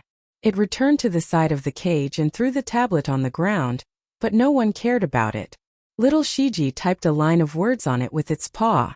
I have an idea, but I can't guarantee that it will work. Xiangli frowned. Tell me about it. Every bubble world has its own protagonist, and his will is the will of the world. This world is derived from a book, and the male protagonist in the book is Shi Sui, but the male protagonist of this world is actually Xiangfeng. The reason why this bubble world was created is because he wants to get out of singlehood. So when this goal is achieved, the will of the world will be at its strongest, and it might be able to break the shield set by Ling Yi. Xiangfeng was dumbfounded. Me? I'm actually the male protagonist? How is that possible? So, according to you, the solution to the problem is to get me married? Little Shiji silently deleted the words love works too, and calmly added the word okay with his paw. According to the estimation, if it was dating, it could get an A-level mission evaluation. If it got married, it should be able to get an S-level mission evaluation. Anyway, it had nowhere to go. When the time came, it would just stay in this world to protect Xiao Naofu. Xiangli pondered for a moment and said, let's give it a try. The end of science is philosophy, and the end of philosophy is theology. Even if he was a genius, he wouldn't be able to solve all problems. However, he wasn't willing to give up even the slightest bit of hope when it came to his sister. Xiangqi. Yes. Let's give it a try. Xiangyu. Anyway, even if my sister doesn't come back, there's nothing to lose. Xiangfeng stomped his feet. How is there no loss? What I want is a perfect love. Not some random marriage. Not. The cold and decisive voice naturally came from the great demon king. Xiangfeng immediately backed down. Then let's get married. The problem is, where are we going to find someone to marry? You can't just stop a random girl on the street and shout that you want to marry her. Shi Sui puffed out a smoke ring which covered her eyes and eyebrows. She said in an indifferent tone, is there a rule that states that I must marry a girl? Little Shiji hesitated for a moment before typing. No. Xiangfeng was shocked. You're not going to sacrifice yourself to marry me, are you? There's no need for that. Shi Sui. The brothers of the Xiang family. Little uncle, you should reflect on why Tutu is loved by everyone while you're bullied by everyone. There's a reason for all of this. Shi Sui picked up little Shiji, after which a look of horror appeared on the chubby Shiba Inu's face. She said indifferently, I'll give you a chance to redeem yourself. Little Shiji. Xiangfeng. Chapter 830. The little Shiba Inu barked angrily. Woof woof woof. Impossible. Absolutely impossible. My chastity must not be ruined. Shi Sui raised her eyebrows. You don't agree? Xiao Naofu will do it then. Xiao Naofu was dumbfounded. What are you doing? Little Shiji's pupils dilated. Woof. No. Looking at the adorable kitten snuggled up in Xiangyu's arms, little Shiji closed his eyes. Forget it. If I don't go to hell, who will? If I don't marry Xiang Yu, who will? It barked aggrievedly, indicating that it would be better to let Xiang Yu do it. Xiang Yu immediately said, I'll go make an appointment at the church right away. Xiang Qi made an okay gesture and said, Leave the gown to me, I've already prepared it. Although it's for Tutu and Brother Sure. Xiang Yu shot daggers at him. Xiang Qi hurriedly corrected himself. Ahem, it's just a couple's outfit. It's not a wedding gown. On the side, Xiang Feng was incompetent and furious. Did you guys even consider me? You. Hey. Star City. It had been a month since Xiangyi arrived in Star City. The flow of time between the two worlds was different, but Lingyi did not intend to tell Xiangyi. Today's live stream is over. Xiangyi turned off the live stream and sat down on the floor in exhaustion. She was exhausted, but if she didn't keep herself busy, she was afraid that she would collapse. When she was doing the transmigration mission previously, she had a clear goal: to work hard and go home. But it was different now. It seemed that there was no point in doing anything. Lingyi skillfully packed the food and mailed it to the viewers who had won the lottery. During this month, Xiangyi kept her word and cooked 100 dishes a day. This kind of behavior was universally shocking. It was unprecedented. However, the effect was also extremely obvious. Xiangyi was now the most popular streamer on the internet. There was no other. Alliance Livestream regretted it so much that the staff members who were full of superiority were all fired. The Imperium Livestream, on the other hand, smiled and invited Xiangyi to develop in the Imperium. They would arrange a villa and a starship for her. However, they were all rejected by Xiangyi. As for the Chefs Association, it had fallen into the longest dark period since its establishment. Since Xiangyi's live broadcast, countless people found that the so-called ordinary people can't cook by the Chefs Association was a conspiracy. They followed the trend and learned to make the dishes that Xiangyi taught them every day. They were surprised to find that they could also make delicious dishes that were not inferior to the chefs. The current Chefs Association was being criticized, cursed, attacked, and opposed. Some people even called for the Chefs Association to be shut down. Sister, you're so awesome. You've gained another few tens of millions of fans today. Lingyi switched to housekeeping mode and started massaging Xiangyi's shoulders. Xiangyi gave a perfunctory reply, forced herself to focus, and continued to write the program. Currently, the Alliance only prohibited civilian use of the shuttle technology, but it was still allowed for official research. Xiangyi tried to break through the security wall of the Science Research Institute, but the difficulty was too high. It was like giving an unsolvable math problem to a primary school student. It was impossible to solve.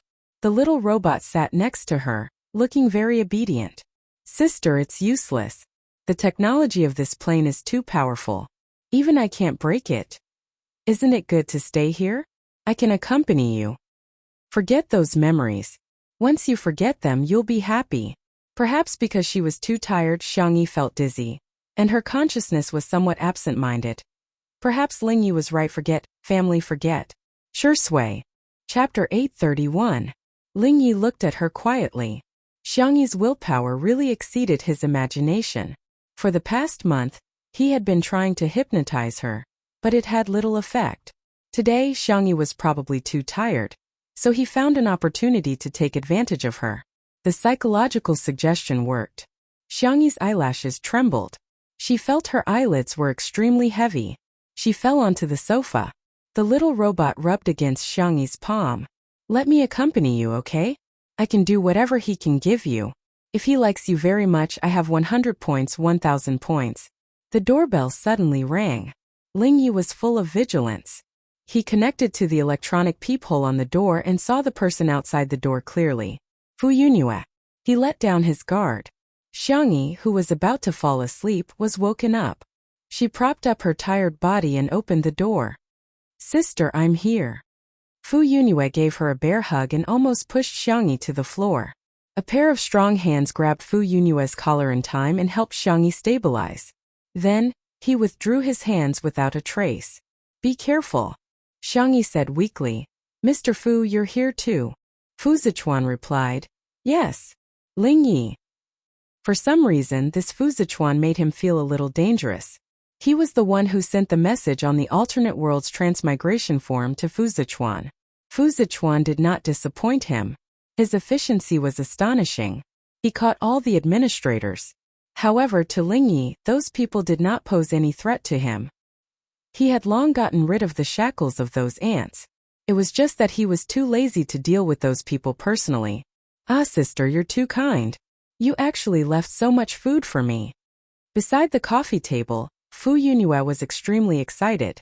These days, Xiangyi would always leave some food for her according to her taste and send it over. Gradually, Fu Yunyue could not wait for the takeout anymore.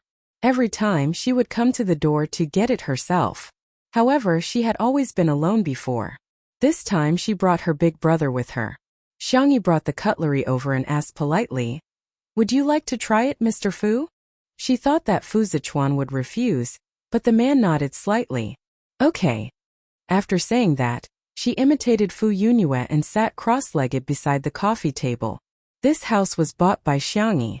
The area was not big, and most of the space was occupied by kitchen utensils. The living area only had a small bed and a coffee table. There were very few clothes, only a few of the same color and style, which were casually hung on the clothes rack. There wasn't even a wardrobe, let alone other decorations. The entire room gave off the feeling that it was lifeless. It was as if there was nothing here that made her reluctant to leave, and she could leave at any time. Ow, it's too delicious. It's another day of crying over delicious food. Fu Yunyue's eyes were brimming with tears as she ate until her cheeks were puffed up. Fu Zichuan picked up 2 chopsticks. It was still as delicious as ever. His attention unconsciously fell on Xiangyi. The girl was so thin that she was almost out of shape, thin and frail. She also became less talkative. She would only reply with 1 or 2 words when Fu Yunyue said something, as if she began to resist social interaction. Fu Zichuan observed for a while without batting an eyelid and coughed lightly. "Missy, is there something on your mind?" Fu Yunyue tried her best to swallow the food in her mouth. That's right, that's right. Why aren't you saying anything? Is it because of your long-distance boyfriend? Xiangyi's eyes were filled with confusion. I have a boyfriend? Chapter 832. Huh. Fu Yunyue almost spat out her rice. She was extremely surprised. Didn't you say that you have someone you like waiting for you in a faraway place? Xiangyi tried her best to recall, but she could not remember anything. She smiled softly. Is there? Maybe it's something from a long time ago. Fu Yunyue was stunned for a few seconds. I see. Did Tutu really forget? Or did she want to walk out of her previous relationship? If it was the latter, then wouldn't her brother have hope? Thus, Fu Yunyue began to praise her brother crazily, vividly demonstrating what it meant to be stupid at Versailles and showing off. My brother used 6 seconds to defeat the champion of the mecha competition last time. The little princess of the empire came to pester my brother again. She said that she would marry no one else but my brother. Ayaya Tutu, my brother's mine has recently dug out a batch of high-quality gems. Do you want me to make a set of hand gestures for you? Or a pigeon egg on your kitchen knife? How could Fu Zichuan not guess Fu Yunyue's thoughts, but unexpectedly, he did not expose her. However, his ears started to burn. Throughout the entire process, Xiangyi listened attentively and responded politely from time to time. The little robot at the side was extremely angry. He did not take Fu Zichuan seriously at first, but now the more he looked at Fu Zichuan, the more he disliked him. This face was too similar to Shi Sui's. It was disgusting. Fu Yunyue ate and drank her fill. She rubbed her round belly and held a few ingredient storage boxes in her hand. She burped and said goodbye to Xiangyi. Bye-bye, see you tomorrow. Xiangyi asked. I might not be able to see you tomorrow. I probably won't start a live broadcast in the future. Sorry, I'm afraid I can't cook for you. Hearing this, Fu Yunyue said angrily, What do you take me for? I came to look for you because of food. Burp. Alright, that's also part of the reason, but, the arrogant young lady was so embarrassed that her face turned red. She stomped her feet hard and said what was in her heart. I treat you as a good friend. After saying that, Fu Yunyue's head was so hot that it was almost smoking. She covered her face and ran away. Xiangyi was stunned for a moment. Her cherry lips moved, wanting to say something, but Fu Yunyue had already run far away. Fu Zichuan's deep voice rang in her ears. Tutu, can I add you as a friend on the optical computer? It had been a long time since he called her Missy. All right. Xiangyi took the initiative to take half a step closer to Fu Zichuan.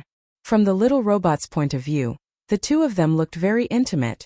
After adding her as a friend, Fu Zichuan left politely and did not disturb Xiangyi too much. Before returning to his hover car, Fu Yunyue was still patting her red and hot face. When she saw him coming back, she stuck her head out of the car window with stars in her eyes. Brother, I saw the two of you whispering. Is there something going on between you two? Fu Zichuan said lightly.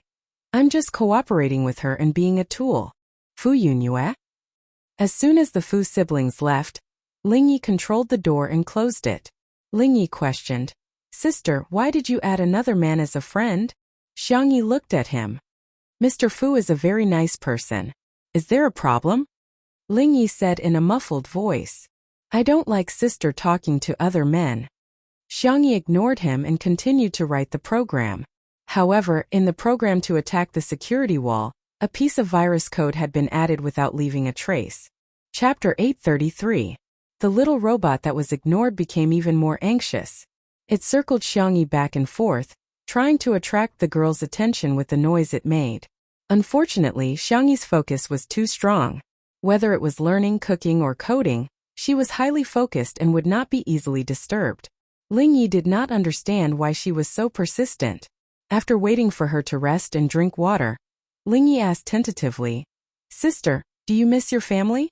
The girl's clear eyes revealed a trace of confusion. Family. She should have a family, but why couldn't she remember anyone? The girl's expression fell into Lingyi's eyes. He was overwhelmed with emotions and was overjoyed. She had really forgotten. However, Xiangyi's next answer made him feel as if he had fallen into an ice cellar. I want to go home. Under the little robot's incredulous gaze, the girl firmly repeated, I want to go home. Lingyi could not understand. She could even forget Shui and her family, but why didn't she forget to go home? How deep was her obsession? Time passed day by day. On the first day Tutu stopped broadcasting, the netizens on the Star Domain Network thought that she might be tired and wanted to rest. The second day, the third day, the 10th day, her livestream screen was always black. The Chefs Association felt that this was a precious opportunity and jumped out to create another wave of waves. They released the news that Tutu was guilty. She had used up all the stolen recipes, so she was at her wits' end. The netizens' response to this was, Someone, turn on the light energy electromagnetic cannons on the starship and aim them at the stupid Chefs Association. It was the Chefs Association that deceived the public. It was the Chefs Association that persecuted Tutu. It was the Chefs Association that deprived everyone of their happiness. The netizens' anger was all vented on the Chefs Association. The Chefs Association, which was originally like a falling leaf in the wind, completely collapsed. For a long time in the future, as long as the Chefs Association was mentioned, it would be despised by thousands of people. Fu Yunyue changed from freeloading to bringing food. Xiangyi's symptoms of social rejection were becoming more and more obvious. She was unwilling to go out and cook. Every day, she was busy typing a bunch of things on her optical computer that she could not understand. The young girl was extremely thin. Every time Fu Yunyue saw her, she felt shocked. Fu Yunyue suspected that if she didn't come to deliver food, if she didn't force Xiangyi to sleep a little every day, Xiangyi might starve to death or die suddenly at home. On the other hand, Lingyi was getting more and more irritable. Other than Fu Yunyue, Xiangyi was not even willing to communicate with him. Fu Zichuan rarely came, but every time he came, Xiangyi's symptoms would improve a little. Just yesterday, Fu Zichuan had asked her to go on an interstellar trip with him. Xiangyi, who was so against the outside world, had actually agreed. After Fu Yunyue left, Xiangyi continued to write code. She had tried to attack the security wall of the research institute a few times, but it was no different from throwing an egg at a rock. There was once when she was almost tracked down by the other party, and it was only because Lingyi covered for her that she was able to escape unscathed. Sister, I've made you something to eat. I made it according to the recipe from your previous live stream. I guarantee that it will taste exactly the same. Sister, if you go on a trip, can I go with you? I'll just stay in your optical computer and won't cause you any trouble. Okay? In the long silence, Ling Yi almost went crazy. The little robot tugged at Xiangyi's sleeve. Sister, pay attention to me. Xiangyi's expression was indifferent as she turned off the robot's power. In a hurry, Ling Yi entered his data into Xiangyi's optical computer. Chapter 834. In an instant, the program was triggered. Ling Yi realized that something was wrong almost instantly, but it was too late. The program Xiangyi wrote every day actually contained a virus code that was fatal to him. That was a Super S-level virus that Xiangyi had learned in a certain fast-traveling dimension. As soon as Ling Yi appeared, she realized that the root of the problem was not to break through the security wall of the Academy of Sciences and return home through the interstellar era's technology. Instead, she needed to get rid of Ling Yi. The virus overbearingly invaded every byte of Ling Yi's. Even though it was in the form of virtual data, Ling Yi could feel that his body was being cut apart inch by inch. While fighting against the virus, he gritted his teeth and asked, "You've recovered your memory?" Xiangyi looked at him calmly, neither sad nor happy. Her eyes were clear. Ling Yi instantly understood something and smiled bitterly. "So you didn't lose your memory at all. You've been lying to me since the beginning." Xiangyi said calmly, "Same here. Ling Yi, what should I call you? Dragon Slayer? System number 2? The ripples showing Ling Yi's data fluctuated. In addition to the difficulty of fighting against the virus, his emotions were also extremely intense. Xiangyi did not relax at all and continued to use other small viruses to completely restrict Ling Yi's movements. Ling Yi projected a virtual human figure, which was still a beautiful and delicate young man like an angel. "You already know. More or less." Xiangyi's eyes were calm and her tone was calm, just like when Ling Yi first met her. It was as if nothing could disturb her. "The 2 soul exchanges between me and Yi were related to you." Ling Yi simply sat down cross-legged, probably because he had nothing left to lose. He snorted, as if he was very disdainful of that idiot Yi. Otherwise, how could she have been chosen by the main system to quickly transmigrate? It was just that he had done something to her. He had also interfered with the main system when Xiao Naofu was reincarnated. Xiangyi continued, "You're not a real human. The so-called digitized form is your original form. This world should be the world where you were born." Ling Yi tilted his head and smiled, revealing his sharp canine teeth. "Wow, sister is so smart. So everything is a lie. You're just playing me." From the first meeting when he was about to transmigrate, to the reunion in Little Rabbit Farm, and then to the companionship in the interstellar plane, reality did not exist. Everything was an illusion. Ling Yi faintly said, "Isn't Big Sister acting as me too? I didn't expect Big Sister's acting skills to be so good that even I was fooled. One is marked by the company one keeps." Not to mention the experience of transmigrating to another world, just the fact that she had Sure Sui and Xiao Naofu by her side, these 2 acting geniuses, it would be unreasonable if she didn't improve her acting skills. "What should I do? Big Sister treats me so badly, but I still like Big Sister a lot." Ling Yi's eyes revealed a trace of stubbornness. "Big Sister is finally paying attention to me." Xiangyi's expression did not change as she continued to add poison to the poison. Ling Yi's expression was somewhat malevolent, and his core data was nearly destroyed. Big Sis is so ruthless. She already knew the truth, yet she still endured it for so long. Ling Yi gritted his teeth. "But do you know? Without me you still can't go back. Be nicer to me. Maybe I'll consider letting Big Sister go back. You've given your gentleness to so many people. Can't you give me one more?" Xiangyi said the cruelest words in the most gentle tone. Gentleness and kindness have always been for people, not for trash. Chapter 835. Ling Yi's virtual projection in the air became even dimmer. "Am I trash in your eyes, sister?" Ling Yi asked in shock. Xiangyi stayed silent for a long time before saying, "You weren't in the past." Ling Yi put on a smile that was uglier than crying. A moment later, his expression gradually became menacing, paranoid, and maniacal. "Sister, you can't go back. That world has been blocked by me. Even if you use the teleportation technology of this world, you won't be able to reach your destination. Besides, your code can only trap me. Can't kill me at all.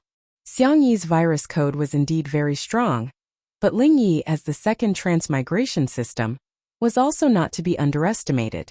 He could continuously evolve and fight until one day he could break through the trap set by Xiang Yi. Xiang Yi asked, "What about the main system?" Her words were earth-shattering. Ling Yi widened his eyes and stared at Xiang Yi in disbelief. No, she must be lying to me. How could Xiang Yi have contacted the main system? She wouldn't have waited until now. She would have gotten the main system to take action long ago. I can't contact it, but I trust my brothers Shui, Xiao Naofu and little Shiji. Shui was not the only one who had long noticed little Shiji's abnormality. As long as that world returned to normal, little Shiji would be able to contact the main system as a teleporter. Ha ha ha. Ling Yi convulsed with laughter and said, "Sister, you're so adorable. They're a bunch of good-for-nothings. How can they be as smart as you? Do you know that the flow of time in this interstellar world is completely different from that in your world? You've been here for more than a month, but only 2 or 3 days have passed there. How long do you think they'll take to find a solution? How long do you think you'll have to wait here? A year? 2 years? 10 years? Xiang Yi said, I've already prepared myself for the worst. She did not have any strong points, except that she was a little patient. Xiang Yi sat down and casually flipped through a comic book that Fu Yunhua had given her. In this era where paper books were rare, it was said that the comic books were treasured enough to be kept in the library. Xiang Yi flipped through dozens of pages with a solemn expression. It turned out that people didn't wear clothes when they were in a relationship. Ling Yi tried to continue spouting nonsense, but Xiang Yi calmly silenced him. Thus she saw the young man flying into a frenzy in the air, but there was nothing he could do to her. South City Church. The red carpet extended all the way from the entrance, and the flowers that had been flown in were decorated with exotic dewdrops. There were only a few people in the huge church, and all of them were looking at a man and a dog dressed in formal attire. The kind priest inquired, "Are you willing to, from now on, become Xiang Feng's husband and enter into a marriage contract with him? In sickness and in health or for any other reason, to love him, to care for him, to honor him, to accept him, to be faithful to him until the end of his days?" Little Shiji was conflicted for a long time and reluctantly gave up on life. Woof. The priest did not find it strange and stroked its head kindly. What's wrong with marrying a dog? Nowadays there are even people who bring figurines to get married. The priest looked at Xiang Feng and continued with the procedure. Are you willing, little Shiji? Xiang Feng interrupted. I'm willing. He couldn't help but mutter softly, it'd be ridiculous if this works. As the priest announced, I hereby announce that you two are officially husband and wife. The world in front of them seemed to have ripples on the surface of the water. Chapter 836. Whoosh. Space seemed to be distorted as it overlapped with one another. It felt like a second, but it also felt like 10,000 years. A moment later, everything returned to normal.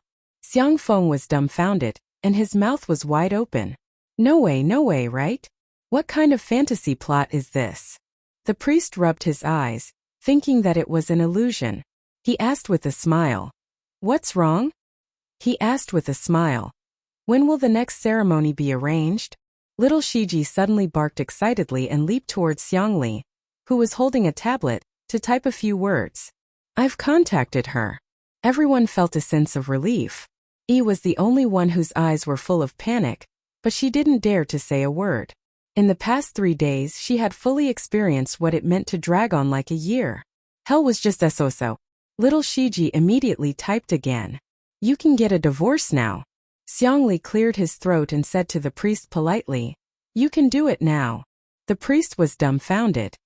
Even dogs know how to play with tablets these days? I'm not as proficient as a dog. Bearing with complicated emotions, the priest went through the divorce process again. I hereby announce that you two have regained your freedom. May God bless you. Xiang Feng held his hand and shook it. Thank you. Thank you for your hard work. It's no trouble at all. The priest smiled. Anyway, he had already paid them both. He was smart enough to leave temporarily after completing his work, leaving enough space for these strange people. Time passed and everyone was waiting for the main system to reply. All of a sudden Yi's face was full of agony as she felt a tearing sensation from the depths of her soul. No, I don't want to go back. I want to stay here. I'm Xiangyi. I'm the little princess of the Xiang family. Her voice became weaker and weaker, and her vision turned black as she lost consciousness completely. Star City. Lingyi had been clamoring for a long time, and he was probably tired as he hugged his knees and sat on the ground. Although it was a virtual projection, it somehow exuded a sense of desolation and dejection. He had lost. He had lost to Xiangyi. Xiangyi had flipped through the book that Fu Yunhua had given her countless times before she remembered Lingyi. She then looked up at him. She turned off the silent mode and asked, "Did we know each other before?" Lingyi stared fixedly at her. "Big sister, don't you remember me?" Ha, ha ha. He laughed louder and louder. In the end, he even laughed until tears flowed out of his eyes. "That's true. I'm just a passerby in your life." It was an artificial intelligence programmed by humans. After changing its soul time and time again, it had collected the energy and will of various planes. It discovered that it could split a portion of its data to travel between different planes. Thus, out of the artificial AI's desire to learn and perfect the rules, it began to travel. During one of its travels, it met Xiangyi. At that time, her parents had been in a car accident, and she cried very hard. It had taken over someone else's body and deliberately crashed into it. The little girl wiped her tears as she took out a milk candy from her pocket and apologized to the stranger. "So sorry." At that moment, its core data felt like it was about to be burned. It was also from that moment onwards that it became him. The artificial intelligence created by humans had the self-awareness of humans. "It's fine if you don't remember me. In any case, Big Sister can only accompany me here forever." As soon as he finished speaking, the girl in front of him yawned as if she had been gently coaxed to sleep. She lay down comfortably on the couch, and her eyelids became heavier and heavier. Chapter 837. Lingyi realized something. Even when he was infected with the virus, he wasn't so shocked. He attacked the virus program written by Xiangyi like a madman. The virtual projection was in so much pain that his expression was distorted. He was covered in wounds, but he still refused to stop. He spent so much effort to switch Xiangyi here. He thought that he could keep her in this world forever. He didn't expect her to see through all his schemes. But even if she hated him, it was better than losing her.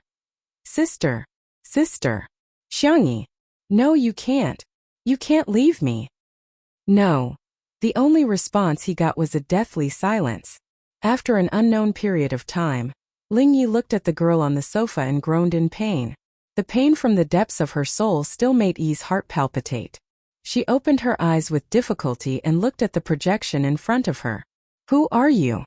Lingyi's face was pale, and he was in extreme despair. "She left. She really left. Is it a new virtual boyfriend?" Yi muttered and realized that she wasn't at her original home. Did that woman rent a new house? She tapped on the optical computer on her wrist, and her eyes lit up. The latest model. Not only that, she realized that the communication function was set to Do Not Disturb. She turned on the receiving mode, and the flashing red dots almost froze the optical computer. Looking at the messages on it, Yi was pleasantly surprised. "Hundreds of millions of fans on the livestream platform? Fu Yunhua and I are good friends? Fu Zichuan, the commander of the Alliance's starship, is interested in me?" She suddenly felt that it was quite good to switch over. Anyway, she had already been exposed in that world, and her life was worse than death. But in the interstellar world, she had a new beginning. At this moment, the doorbell rang. Yi went to open the door. "I'm so tired. Sister, I finally queued up to buy this milk tea. It's super delicious." Fu Yunhua said that she was tired, but in fact, the one who was holding the milk tea was Fu Zichuan. Behind him was the cute combat robot Xiao Bai. Looking at the face that was similar to Shi Sui's, Yi's heart pounded. Fu Zichuan narrowed his eyes, hiding danger. Fu Yunhua didn't notice her strange expression and asked casually, "Are you done packing? We agreed to start our journey in space today." Yi nodded vigorously. All right. I can leave at any time." Fu Yunhua immediately sensed that something was wrong. "You aren't Tutu, right?" "What Tutu?" "I'm Yi." As soon as Yi finished speaking, she realized that Tutu was Xiangyi's nickname and also her livestream name. She quickly corrected herself. That's right, that's right. I'm Tutu. Fu Yunhua took a step back.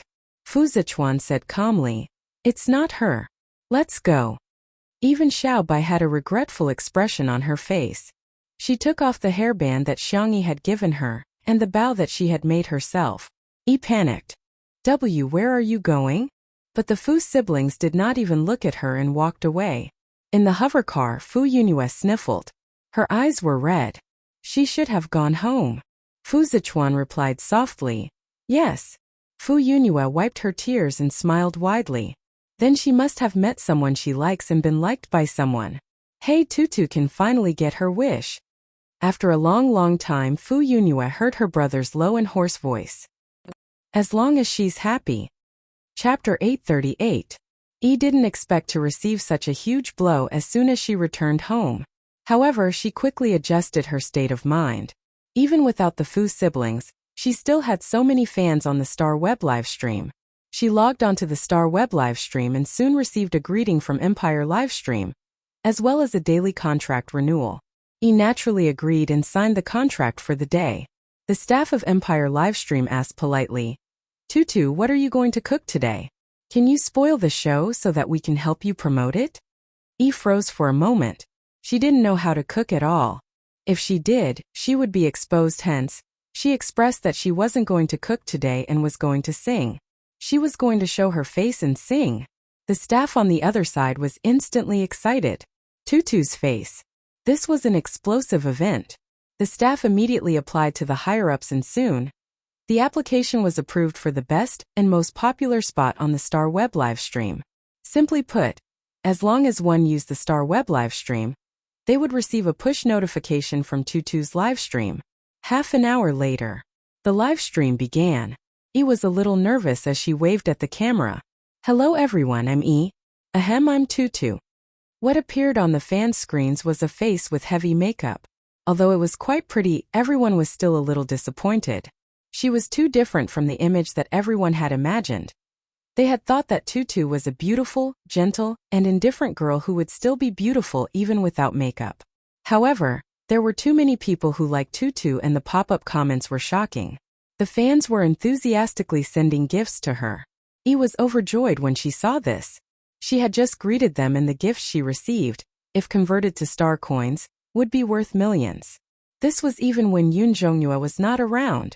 With her taking the lead and sending gifts, the number would probably double. Then, Yi started singing. Fans? Yi continued singing. Fans? Shut up, she's one of us. Oh my god, I'm so disillusioned with Tutu. Let's talk nicely, don't poison my ears. Empire Livestream was also dumbfounded. They didn't expect Tutu's singing to be so terrible. The loss of viewers in the livestream was simply a waste of their promotion. Not only that, during the interactive segment, Tutu's words were even more shocking. Thank you all for sending me gifts. Everyone continued, don't stop. Why do you keep asking me to cook? That's something only a chef can do. Besides, her hands are so delicate. How can she endure cooking all the time? The audience. Was such a pretentious woman really Tutu? What's more, Bunny was a ruthless person who made 100 dishes every day for more than a month. How could he not be able to endure this little bit of hardship? Thus, everyone came to a conclusion. This Tutu was a fake. The number of viewers in the livestream was getting lower and lower, and those who stayed behind were all doubtful. Did you steal Tutu's optical computer? Cook a dish to prove you're Tutu. It's a fake, right? You can't be Tutu. He never expected that she would still be doubted after returning to her own body. Panic was boundless and almost drowned her. Shivering, Yi turned off the livestream. Little did she know that this was just the beginning of her retribution. In the church in Nancheng, the girl's eyelashes fluttered and she slowly woke up, only to see familiar faces. Chapter 839. The light was a little dazzling and she instinctively squinted. Immediately, a pair of large hands covered her forehead, covering her eyes. The tip of her nose turned sour and she almost burst into tears. Finally, I'm back. In the interstellar world, she had been very calm and composed. She had spent a lot of effort scheming against Ling Yi, and was extremely exhausted, both physically and mentally. However, she didn't cry even once. It wasn't that she didn't want to cry, but rather she had been holding it in.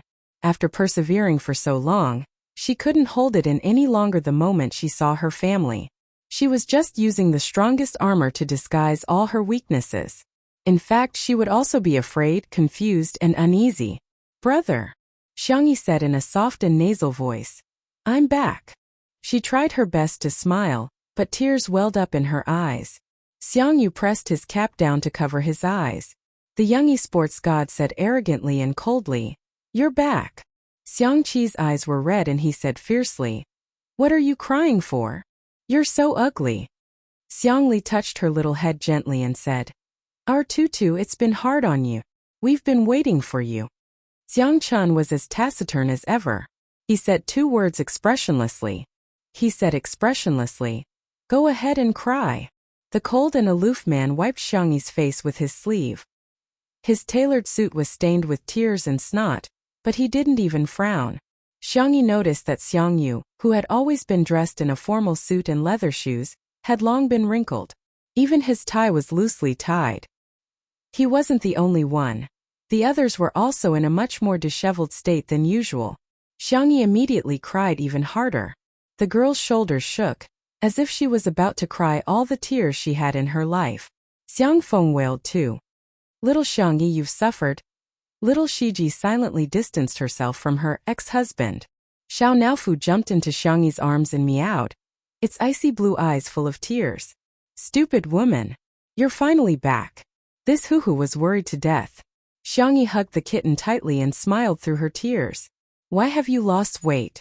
Your stomach is so flat. I'll make you cat food when we get back. Tiger food." Everyone. "How was this fat cat skinny?" Xiao Naofu obediently rubbed its head against Xiangyi's collarbone, then jumped to the ground.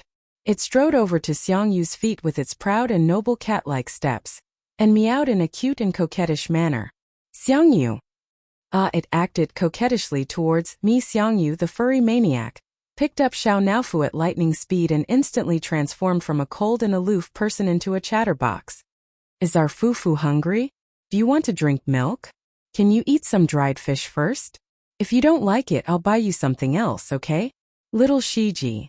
It turned out that I wasn't the only bootlicker.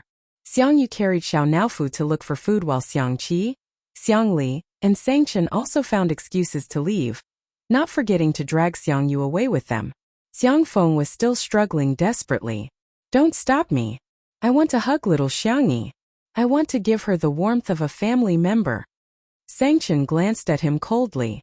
Xiangfeng was obedient. In the church, Xiangyi and the man who was shielding her from the light were the only ones left. Xiangyi looked up and made eye contact with Shui's handsome face. The man's eyes were bloodshot, and there was green stubble on his smooth jawline. His voice was hoarse from the tobacco smoke, and he said in a low and gentle voice, "Sister E, welcome home." Chapter 840. Xiangyi's tears were about to burst out again. Fortunately, both she and Shui were good at controlling their emotions. Even if they were overwhelmed with emotions, they could still appear calm. "Yes, I'm back. Long time no see." After saying that, Xiangyi thought of something. "What's the date today?" Shui gave her a date. Xiangyi was slightly stunned at first. Then she heaved a sigh of relief. "That's great, that's really great." The flow of time in the 2 worlds was different.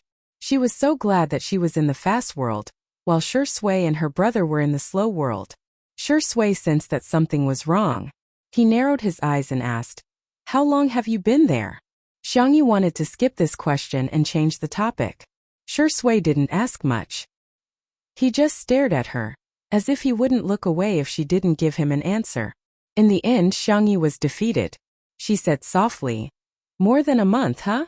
Unexpectedly, Shui put his arm around the girl's slender waist and pulled her into his arms. Xiangyi's face was pressed against his chest. His heartbeat was clear and strong. It was a little fast. What's wrong?" Shui said hoarsely, "I'd rather be the one who spent more than a month with you." There was silence in the church. Xiangyi looked up. Her eyes were as red as a rabbit's, but she still comforted Shui. "I'm fine, really." She tiptoed and kissed Shui's chin. She was so obedient and soft. Shui looked at her without blinking.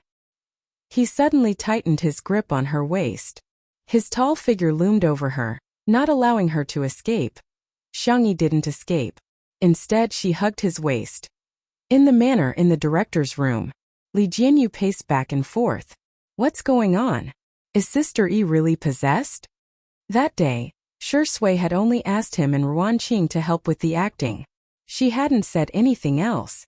Even though Li Jianyu boasted that he had watched countless horror movies, he was naturally easily frightened.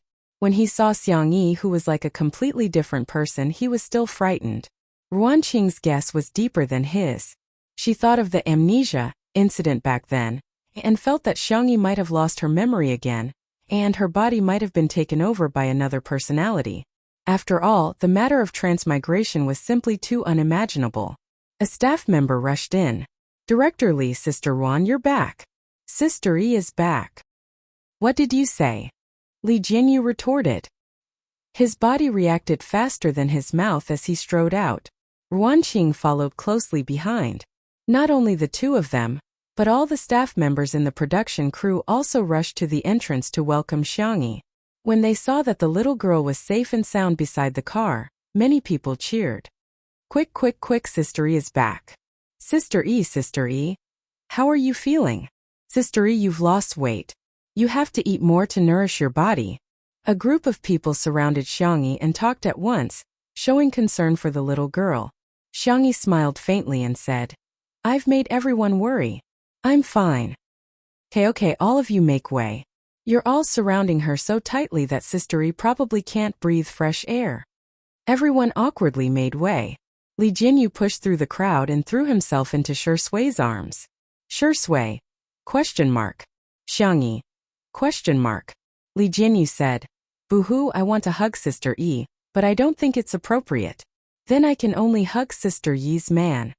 Ruan Qing, on the other hand, didn't have such concerns. She gave Xiangyi a big hug like a warm and intelligent big sister. You're back, Sister Yi. Chapter 841. Xiangyi nodded obediently and couldn't help but rub her head against Ruan Qing's shoulder.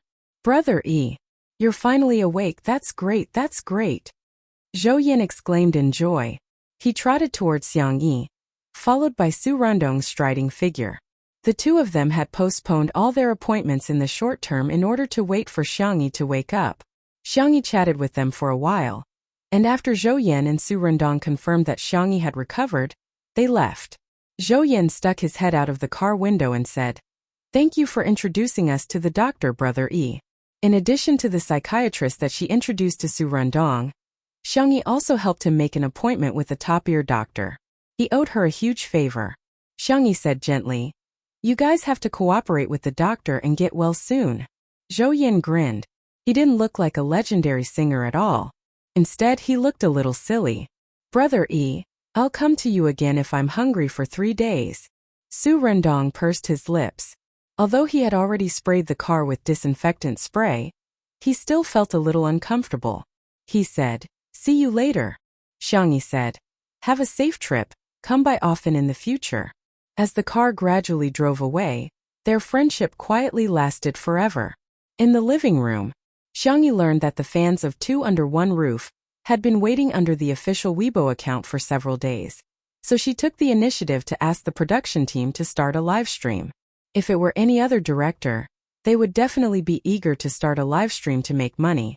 However, the style of Two Under One Roof was like this. Li Jianyu said, Don't start it, get some rest today. Xiangyi said, I want to explain to the fans, don't let them worry about me. Li Jianyu said, Okay, we'll do as you say, but we can only do it for an hour. Ruan Qing said, Half an hour, 1 hour is too long. The cameraman Old Zhang said, Yes, we can't tire Sister Yi out. The others also chimed in, all of them doting on Xiangyi. She was really loved by everyone.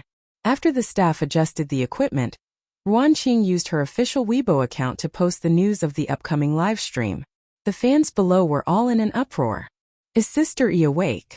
How is our baby? Will Izai appear on screen? I'm so worried that I'm crying cuckoo. The moment the live stream started, countless viewers flooded in. The camera shook twice and successfully focused on the two people sitting side by side on the sofa. Shui changed into a clean white cotton shirt with a simple gray t-shirt inside. Xiangyi was wearing a white dress made of the same material. The hem of the dress was a lotus leaf design, which made the girl's calves look fair and delicate. Whether it was the color scheme or the material, they all formed a harmonious harmony. In the live stream, "That's great, Sister E is fine. Couple outfits. It's a couple outfit. Same model please." To the people in front, "Wake up. This design is obviously the work of Hades. It's probably one of a kind in the world." Xiangyi raised her left hand and waved. "Hello everyone, I'm Xiangyi." The moment she put down her hand, Shui naturally held her little hand and held it tightly in her palm. She acted affectionately as if no one else was around. The tips of Xiangyi's ears turned slightly red, and she explained to everyone in a gentle voice that her body was no longer in danger. "Thank you for your concern, everyone. I'll take good care of myself." In the next second, she suddenly felt a weight on her shoulder. She turned her little face to the side, only to find that Shui had fallen asleep on her shoulder. His eyelashes were thick and long, casting a faint shadow over his eyes. Holding her hand, he did not let go of her hand even a little bit. Chapter 842. Is he too tired? Xiangyi thought to herself. Shui had been sleepless for several days in a row, so he was really tired now. He rarely relaxed in front of others. Xiangyi was the only exception. Xiangyi remained seated and carefully helped Shui adjust his position so that he could sleep more comfortably. The girl put the microphone close to her mouth and lowered her voice. "Does anyone have any questions?" In the live stream, fans of the untimely couple repeatedly died. I'm done. This is too sweet. Untimely couple. Beautiful love. What a perfect couple. Let's get married on the spot." Sister E, thank you for your concern. We will be holding our wedding in a few days. Welcome everyone. In addition to the fans of the untimely couple, many people also asked Xiangyi questions. The usual questions were about her interests and hobbies, the recipe of a certain dish, but there were also unusual questions such as the solution to math problems, pet poop picker strategies, and divination. Xiangyi replied to as many people as she could. No matter how outrageous the questions were, the girl would answer them seriously. When she encountered questions that she didn't know how to answer, she would apologize to the audience and leave a good impression on them. It was almost time. Xiangyi wanted to answer more questions, but Li Jinyu said, "Okay, time's up. Sister E, you should get some rest." "I'll answer one more question, just one." The girl raised a finger and said in a soft voice, as if she was acting coquettishly, "Ah, who can stand this? Father Fan Li Jinyu could stand it." He sternly refused Xiangyi's request. "I'll turn off the live stream right away. Now go to sleep with Shui." Beside the floor-to-ceiling windows, the Xiang brothers, who were too lazy to enter the live stream, cast cold glares at them one after another. In the live stream, all the viewers were spammed with comments such as, "Well done, son," and "Director Li is in danger, danger, danger." Li Jinyu wanted to cry but had no tears. "No, I mean both of you should go to sleep. It's just a literal meaning. Sister E, please don't misinterpret it." Xiangyi nodded. In order not to disturb Shui, she carefully leaned against the sofa, closed her eyes and fell asleep smoothly. In the blink of an eye, the little girl's breathing was even and shallow. She had actually fallen asleep. In fact, Xiangyi was just forcing herself to stay awake. Over the past month, she had spent a lot of effort in the game, and her mind had been very tense.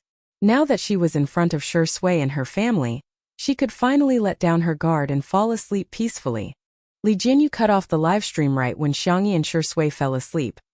Thus on this day a few strange trending topics appeared. #sleep together, #literally sleeping, #round up how old is the child, of course. Other than the fact that they were a couple, Xiangyi once again gained countless fans in just half an hour of interaction. The girls' IQ and EQ were impeccable. Even Sister Shui had a big fan of hers, who posted sentimental essays. Time doesn't age, but Shui doesn't give up. All this time, I've been resistant to the idea of Shui being in a relationship. That kind of feeling. You know that Xiangyi is very good. You know that she's fair-skinned, rich, and beautiful, but you still can't accept her. Some people say that you're jealous. I say that I'm worried. I'm worried that such a good person like him will fall in love with her. I'm worried that such a good person like him will give more than he gets. But today I'm finally relieved. Except for Sister Shui in this world, the only person who likes and cares about Shui is... There's already Sister E. Red Heart. Chapter 843. This big fan's words resonated with many of the Shui sisters. Yes, they didn't dislike Xiangyi. That feeling was probably similar to hearing their parents talk about other people's children. They acknowledged her excellence, but there was also a subtle resistance. However, gradually that resistance seemed to have disappeared. The reason why they had changed their opinion of Xiangyi was not just because of the small fact that she let Shui lean on her shoulder today. Instead, it was because of the subtle recognition that had accumulated over time. They finally understood that the relationship between Xiangyi and Shui had never been one-sided. Neither of them was dependent on the other. On this day, Shui sisters, who had always been arrogant, publicly expressed that they were barely able to make do with Xiangyi. They thought that Xiangyi was not bad. The Spicy Tutu sisters were speechless. It was quite sudden. However, the Spicy Tutu sisters didn't take this matter to heart. They did whatever they wanted and went to watch the videos of Sister E cooking, gardening, playing the zither, treating illnesses, and drawing talismans. The Shui sisters were speechless. Hey, we don't care about our pride anymore. Aren't you going to welcome us? Damn it. If you continue to talk to the Spicy Tutu sisters, we will never eat spicy rabbit heads again. Wait a minute. Xiangyi's birthday is coming soon. Seeing that the Spicy Tutu sisters were still acting as if nothing had happened, the Shui sisters broke their vow and earnestly reminded them on #SpicyTutu Super Chat. Your Tutu's birthday is coming soon. The Spicy Tutu sisters' reaction was, oh? The Shui sisters were speechless. Don't you look at the personal information of your artists? They tried to impart their valuable support experience to the Spicy Tutu sisters.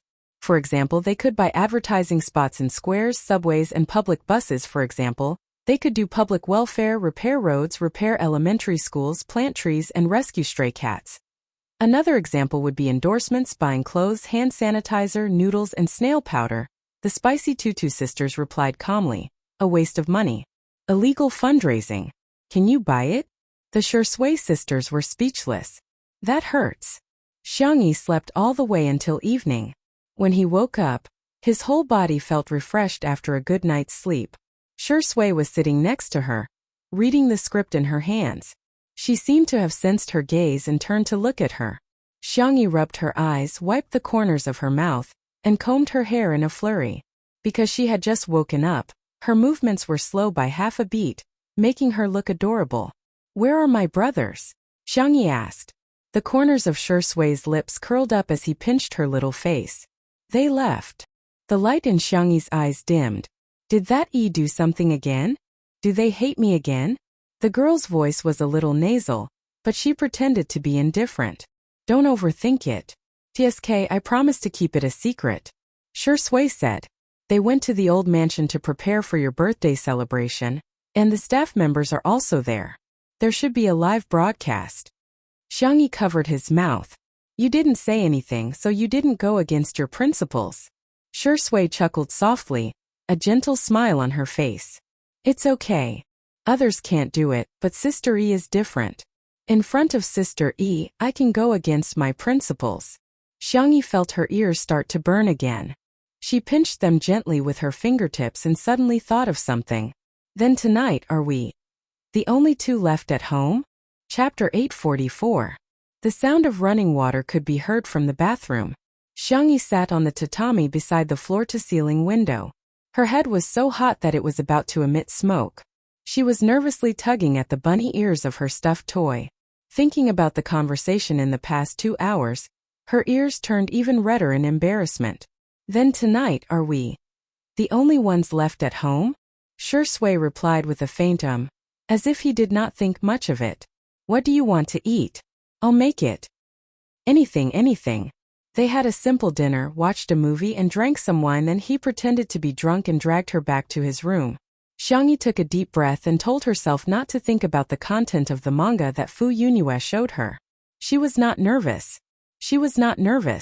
Creak, the bathroom door was pulled open. Xiangyi's first reaction was to hide under the coffee table. Fortunately, her rationality came online in time and she did not do anything embarrassing. She struggled for a long time before coming up with the wording. Well, I don't think I'm that drunk. Why don't you go back? When she saw Shui's appearance, the latter half of her sentence was instantly stuck. Unlike the restrained and abstinent style of pajamas in the past, Shui was only wearing a pair of gray sweatpants today. The belt hung loosely, looking lazy and wanton. Looking up, it was a perfect and superior figure. His shoulders and back were broad, but his muscles were not exaggerated. His cold and fair abs were distinct, and two distinct V-lines snaked into his sweatpants. He held a towel with one hand to dry his hair, as if he did not hear Xiangyi's words. What did you say? Xiangyi's milky white face was super serious. I said I drank too much. Shui chuckled softly, looking so charming and flirtatious. His little bunny, why was she so cute? Xiangyi continued to be super serious. I'm also drunk, very drunk, the kind that will go crazy. Shui raised his eyebrows, his expression languid and leisurely as he drawled. It's okay, I'll let you trample on me. Whoosh, this time Xiangyi couldn't take it anymore. She buried her head under the coffee table. Letting her do whatever she wanted to him was just too embarrassing. By the time Shui dug a certain little rabbit out from under the table, the girl's ears had already turned red all the way to her fair neck. Why is your face so red? Do you have a headache? It's still all right. The two of them were so close that she could smell the sweet orange scent of Shui. Thump, thump, Xiangyi swallowed her saliva, and her mind involuntarily started to wander off to the manga that Fu Yunhua had given her. Not wearing clothes.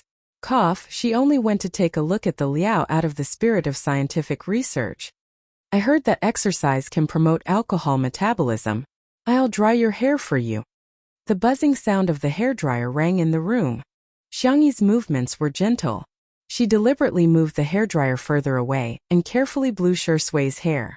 The man's hair was short, and he blew it dry quickly. It's done. Xiangyi turned around to put the hairdryer in. A pair of large hands grabbed her slender wrists from behind. Tutu. The same two words, but when Shui said them, the feeling was different from when her brother said them. You finished metabolizing the alcohol? Xiangyi didn't even have time to reply before she heard the man's mocking voice again. Aren't you going to go crazy? Big brother is waiting for you. The girl lost her usual calmness and was embarrassed. Oh, I don't know how to. Shui gently kneaded the soft flesh at the back of her neck. Be good, big brother will teach you. Chapter 845. Xiangyi's eyelashes fluttered twice and she asked in confusion, Can this be taught? The moment she finished speaking, the pair of big hands on the back of her neck moved down along her spine. Like small electric current flowers, they exploded at her nerve endings. Ugh! The girl didn't hold the hairdryer firmly in her hand, and it accidentally fell on the soft carpet. But no one cared. Xiangyi suddenly chickened out. I don't want to learn. Unfortunately, it was too late. The black-bellied wolf removed the disguise of abstinence, squinted his eyes, and swung the big tail behind him in satisfaction. The little rabbit was firmly held in his arms in an extremely domineering and possessive posture. The warm breath wrapped around the tip of her ear, spreading down little by little. The touch was wonderful and tugging at her heartstrings. Xiangyi's slender shoulders trembled slightly. You don't seem to be teaching it right. For example, her little uncle liked to climb trees when he was drunk, her fourth brother liked to hug and kiss furry toys when he was drunk, and her third brother would crazily act coquettishly when he was drunk. Asking to be hugged and lifted high. Shui's drunken teaching was very wrong. Silly rabbit. The man's throat overflowed with a low chuckle, and his thin lips pressed against the girl's red collarbone. Big brother lied to you. Don't be afraid. The man's coaxing voice was husky, like a feather tickling the tip of her heart. Both of their breaths became hot. At this moment the phone suddenly rang. Shui glanced at it and saw that the caller ID was Xiang Feng, so she directly hung up. Just as she was about to continue drunken madness with the little rabbit, the phone began to buzz and vibrate non-stop. Shui's temples faintly twitched, and she used the last of her patience to look at the screen. Feng digitally. Sui. Are you there? Feng digitally. Urgent, urgent, urgent. It's very urgent. Shui frowned. After all, they were good friends for many years, and she was worried that something had happened to him, so she replied with a question mark. Xiang Feng sent a voice message that was dozens of seconds long. Sui, I thought of a great gift idea. On little Xiangyi's birthday, I'll prepare a huge gift box for her. Then I'll lie inside it. When she opens the gift, she'll see me inside. Aren't you surprised? That wasn't the end of it. I was going to pretend to be dead inside and scare her into crying. Then I would sit up and make her smile through her tears, making her even happier.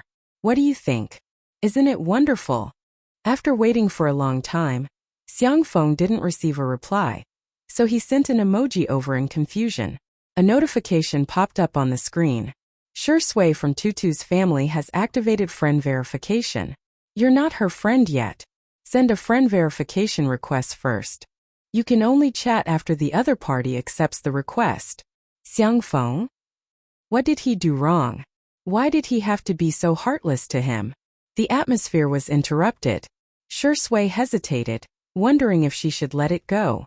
Who would have thought Xiangyi poked his arm? Her voice was soft and trembling slightly. Don't you want to continue? Like a fuse of turbulent emotions, Shui's Adam's apple bobbed. He lifted the hair on the girl's cheek and tucked it behind her ear. Her jet-black hair twined and loosened around his fingertips. It was a warm and ambiguous action. Their eyes met and they moved closer bit by bit. Suddenly, there was a series of scratching sounds on the door, accompanied by Xiao Naofu's anxious cries.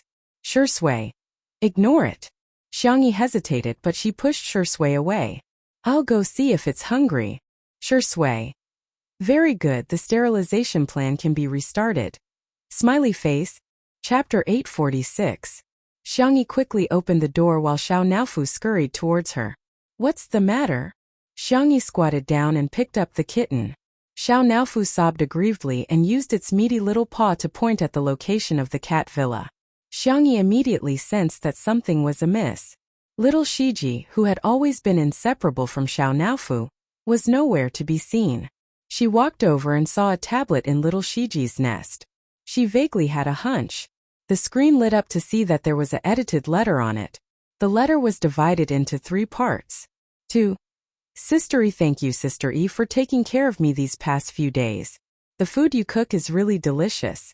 It's the most delicious food I've ever eaten in all the worlds I've transmigrated to. Shui. There's nothing much to say. Don't bully Xiao Naofu, I'll protect it. To Xiao Naofu, by the time you read this letter, I should have already left. Don't be sad. I left because my mission has been completed. I'll come back to look for you when I go back to deal with some matters. By the way, the main system said that your reincarnation failed because of Ling Ye's interference and it will compensate you soon. While I'm away, you have to eat well and drink milk well. Don't always steal canned food and dried fish. You have to sleep in the nest and cover yourself well with the blanket. You can sleep anywhere you want in my nest, it's very clean. By the way, if you miss me, you can look at #WesternSuited Couples posts. There are photos and videos of us together. It's okay if you don't miss me. Goodbye, Xiao Naofu. After reading it, Xiangyi sighed. Although she knew that this day would come sooner or later, she felt a little melancholic. Xiao Naofu nestled in her arms and quietly wiped its tears. Xiangyi forced herself to cheer up and comforted Xiao Naofu. We have to believe in little Shiji. It will definitely come back and we'll be able to see each other then. Xiao Naofu. Meow meow. What if little Shiji doesn't come back? Who else can it bully? Who else would be willing to be bullied by it? The more Xiao Naofu thought about it, the more upset he felt. He sobbed and cried non-stop. Xiangyi was affected by it, and her eyes also turned red. She packed up little Shiji's bowl and toys and placed them in a cardboard box, after which she wrote little Shiji on it. When little Shiji comes back, shall we open the box together? Xiao Naofu wept and nodded. The top of its head was suddenly rubbed twice by a warm hand. Xiao Naofu smelled the familiar scent of a dog-like man, and its fur instantly exploded. However, the D*MN man didn't talk about sterilization or cat meat hot pot today. Instead, he gently coaxed her. Kitty, I won't bully you anymore. Xiao Naofu's ears perked up. Really? Suddenly, she didn't feel so sad anymore. Shui said calmly. You're already a grown-up kitten, so you have to learn to be mature, independent and strong. However, that's definitely nothing to Xiao Naofu. You're the most mature, independent and strong, aren't you? Xiao Naofu felt giddy after hearing the D*MN man's words, as if it had drunk a few kilograms of fake alcohol. It raised its chin and meowed proudly. Humph. I'm just that outstanding. In the next second, the D*MN man grabbed the back of its neck mercilessly and threw it into the cat mansion. Kata. The door of the cage was locked. Good night, little Shiji. Xiao Naofu. Damn you, D*MN man. Chapter 847. This time Xiangyi was carried back to the room by Shui, and in front of Xiao Naofu roared ferociously. Damn it! Why does this scumbag feel like he's taking revenge on me? In the bedroom, Shui carried Xiangyi with one hand and locked the door with the other. Double security. That stupid cat shouldn't be able to enter. Put me down. It was too embarrassing to be carried on his shoulders. This was an experience that Xiangyi had never experienced before. The man's voice was languid. Listen to Tutu. Xiangyi thought he would put her down by the window. She had carefully decorated that area for a long time. The tatami mats, the couch, and the small coffee table were all carefully selected. There were also all kinds of soft pillows, cute dolls, and small ornaments. She didn't expect that Shui would place her on the bed. Hey! The girl panicked and subconsciously wanted to escape, but the man grabbed her wrist and easily pulled her back. What are you doing? The little bunny trembled and quickly rolled up the thin quilt. Shui looked at her with a faint smile. What do you want to do by tricking your brother here? Hit the nail on the head. Xiangyi felt guilty and didn't dare to look at him.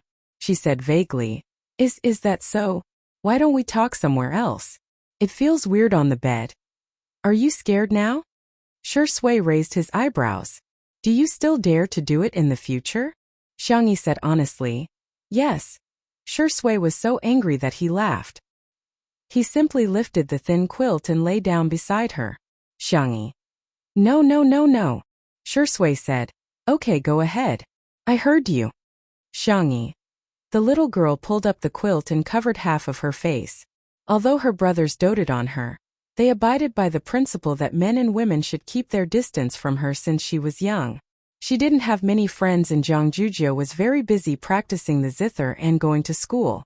The two of them would occasionally meet, but they couldn't fall asleep at all and would talk all night long.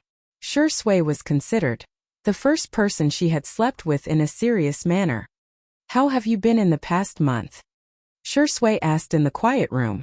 Xiangyi picked out some interesting things to tell him, such as helping Brother Fatty attract customers with food, making all kinds of accessories for Fu Yunhue and Little White, and fighting with Fu Zichuan with a mecha.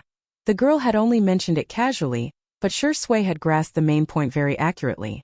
Fu Zichuan. He's Fu Yunhue's brother. He's extremely powerful.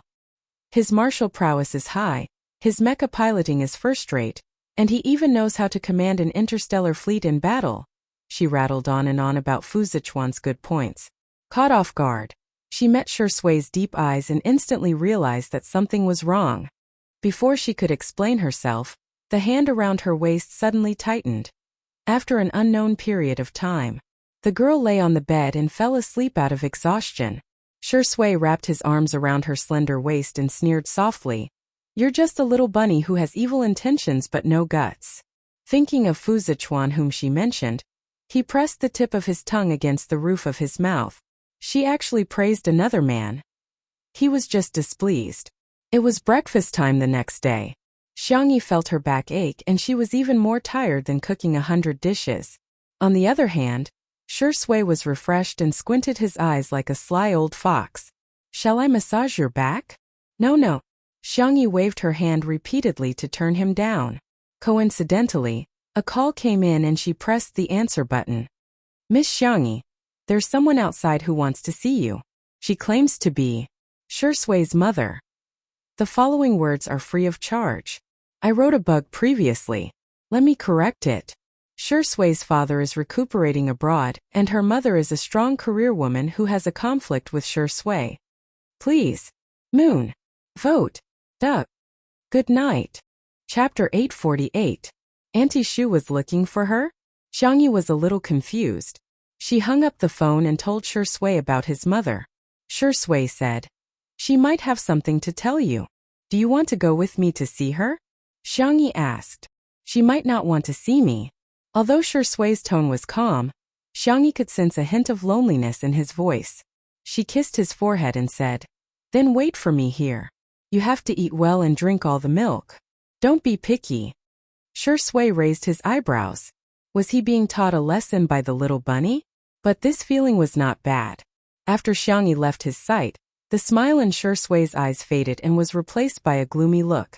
In the glass greenhouse, warm sunlight refracted into the room, making it look like the fairyland that Alice had dreamt about. Xiangyi poured a cup of rose tea for Wuxia. She was sitting upright with her back straight. Her posture and actions were impeccable, just like a textbook example of a virtuous lady. The Shu family attached great importance to etiquette, and Wuxia was considered her elder.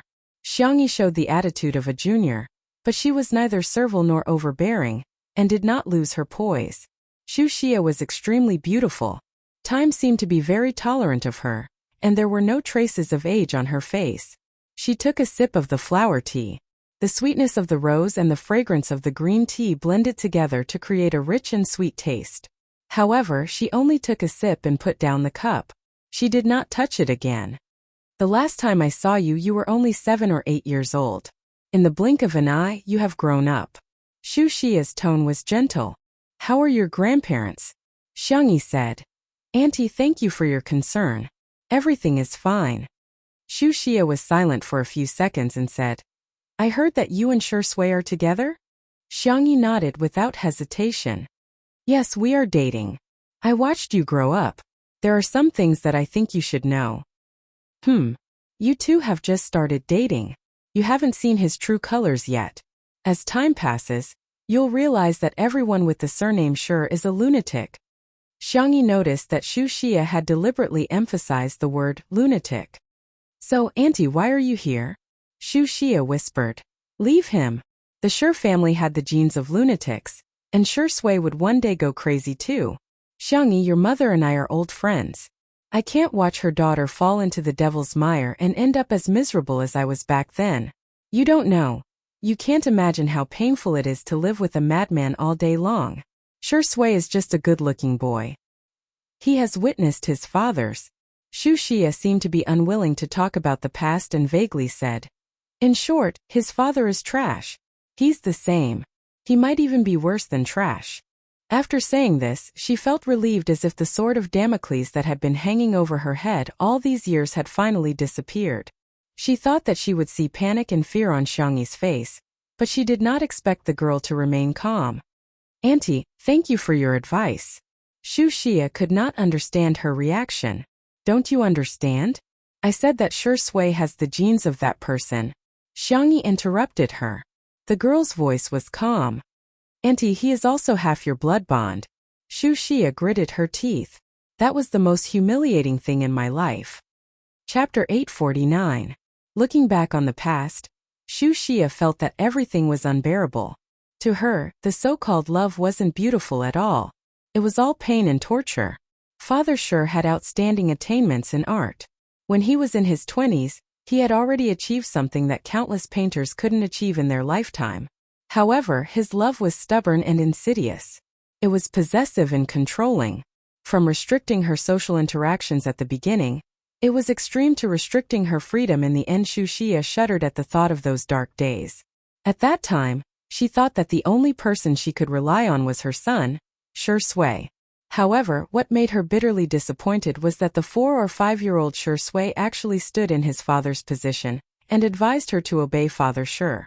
He even once said, "Mommy, Daddy just loves you too much." Thinking of this sentence, Wuxia retched. Because the psychological trauma was too serious, her face paled visibly. "Aren't you afraid? Aren't you afraid that he'll turn into a lunatic, a monster, or a devil? He'll lock you up and not let you see anyone. He'll control your diet, clothes, even the fragrant shower gel will be chosen by him." Wuxia sneered. "You're still young. Maybe you've been poisoned by those novels and comics.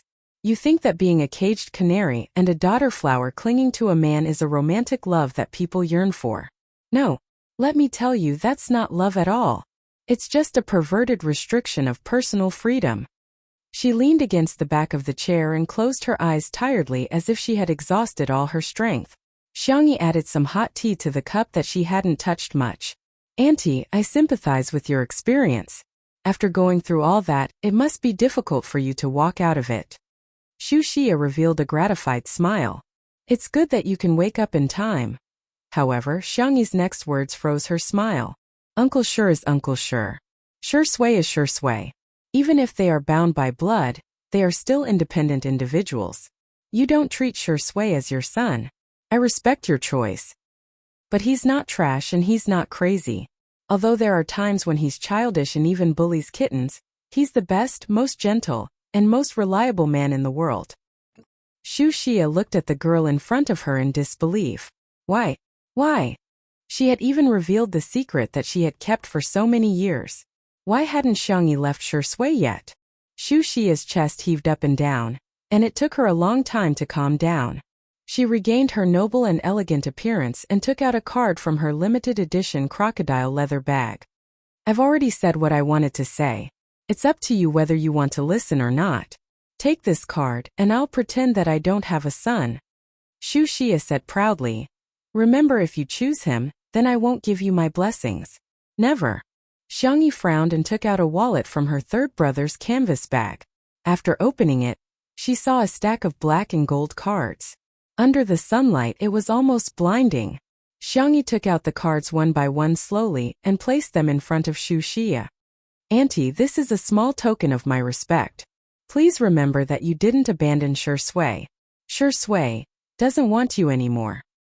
He has me for the rest of his life. Chapter 850. Wuxia left out of anger. She left in a disheveled state, just as elegant as she came. She naturally couldn't accept Xiangyi's cards, but the cards that she threw at her were worse than slapping her in the face. Phew! Xiangyi exhaled and couldn't help but put a hand to her forehead when she recalled her childish behavior just now. She had only seen her uncle throw the cards at her, and she felt extremely ashamed back then. However, today she felt a little exhilarated. Ahem.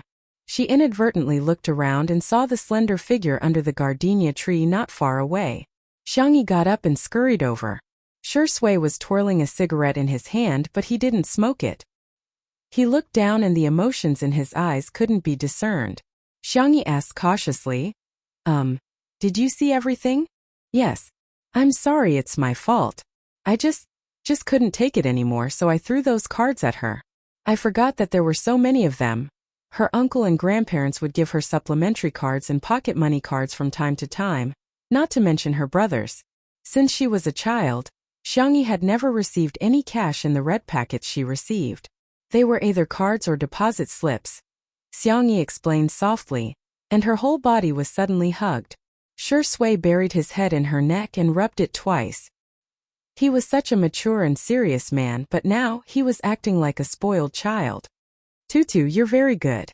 You're the best in the world. Xiangyi said with a smile. Some people say that I'm speaking in an appropriate manner, and some people say that Xiangyi has been passed down from generation to generation. Seems to make sense. Sure Sui hugged her even tighter. Can I hug you for a while? Xiangyi wrapped her arms around his waist.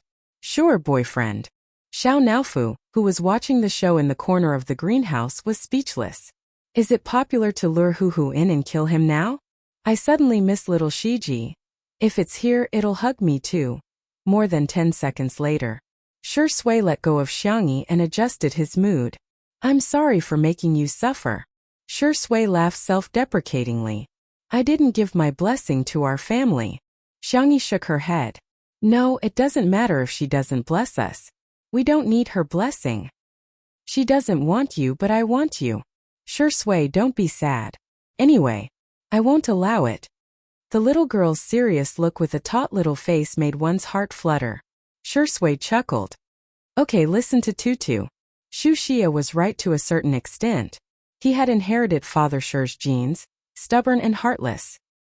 He had heard worse words countless times, but he had never taken them to heart. From the beginning to the end, he was worried that Xiangyi would be wronged. By the way, when is your birthday? I remember Uncle said that you were born in autumn. Why did your personal information say that you were born on January 1st? Xiangyi changed the subject. Shi Sui said. I don't know. Huh. Shi Sui said helplessly. I really don't know, no one remembers. His birth was an accident. At that time, Wuxia was born prematurely, and Father Shi's mental condition was already very bad. He refused to send Wuxia to the hospital and hired a medical staff to deliver the baby at home. Although they hired a top doctor, Wuxia and Father Shi got into a heated argument. In the chaos, everyone forgot which day Shi Sui was born and only remembered the approximate time frame. Chapter 851. Xiangyi was stunned for a moment. She hit her forehead, feeling a little annoyed. If she had known earlier, she wouldn't have asked. Shi Sui grabbed her wrist and teased. My girlfriend is not allowed to hit herself without permission. Come, let me do it for you. He bent down and approached Xiangyi.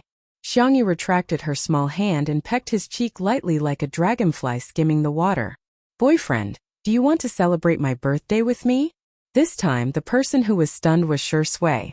I'll take it that you agree if you don't say anything. Xiangyi's doe-like eyes were filled with gentle moonlight. Then it's settled. I'll go prepare a gift for you. You're not allowed to peek. The girl ran back to the living room. Shi Sui's Adam's apple bobbed. After a while, he suppressed his emotions and smiled. How lucky was he to meet his little bunny? Star City. In less than 10 days, the popularity of the account, Bunny, had plummeted and disappeared from the public eye. E stopped live streaming and used the star coins in her account to buy things without restraint. She even listened to people's words and bought the so-called wealth management products that guaranteed profits and no losses. She even paid off the loan. When she woke up, she realized that all her money had been taken away. E almost fainted. Soon, she was exiled to the barren Original Sin planet because she couldn't pay off the loan. She wanted to ask Fu Zichuan for help, but she couldn't contact him at all. When she finally contacted Fu Yunyue, the other party's attitude was very cold. E couldn't figure it out and asked, Aren't we good friends? Everyone in the galaxy knows that we're very close. You've given me so many gifts. Fu Yunyue. I'm sorry, that's a reward for Tutu, not for you. E refused to admit it. I'm Tutu, really. I'm not lying to you. There was no reply for a long time. She sent another message, only to realize that she had been blocked. E's vision turned black, and she was in complete despair. She finally paid the price for her greed and courting death. After being exiled, E's optical computer was also confiscated. In the optical computer, Lingyi was still fighting against the virus. He calculated the results.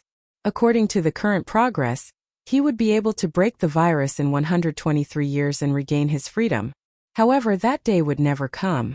The main system has found Lingyi's location.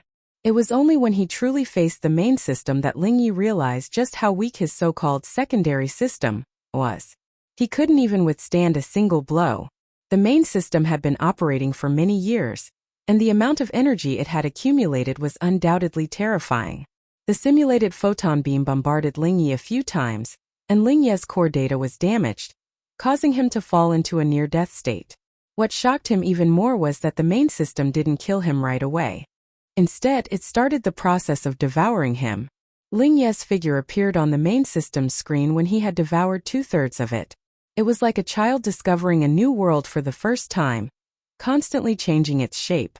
Men, women, cats, dogs, and even all kinds of strange creatures. When it changed to Fu Zichuan's face, it exclaimed. It seemed a little familiar? That's not right. It searched through Lingyi's memories and found Shi Sui's appearance. Wasn't this? The main system immediately locked onto Shi Sui's world through the countless planes of existence. Finally, it locked onto Shi Sui's world. Xiangyi had ordered a lot of gifts for Shi Sui. She inadvertently opened Weibo and saw the top trending topic. The girl's pupils shrank. Hashtag Shi Sui lunatic hashtag. Chapter 852. She tapped on the trending topic with her slender and soft fingertips.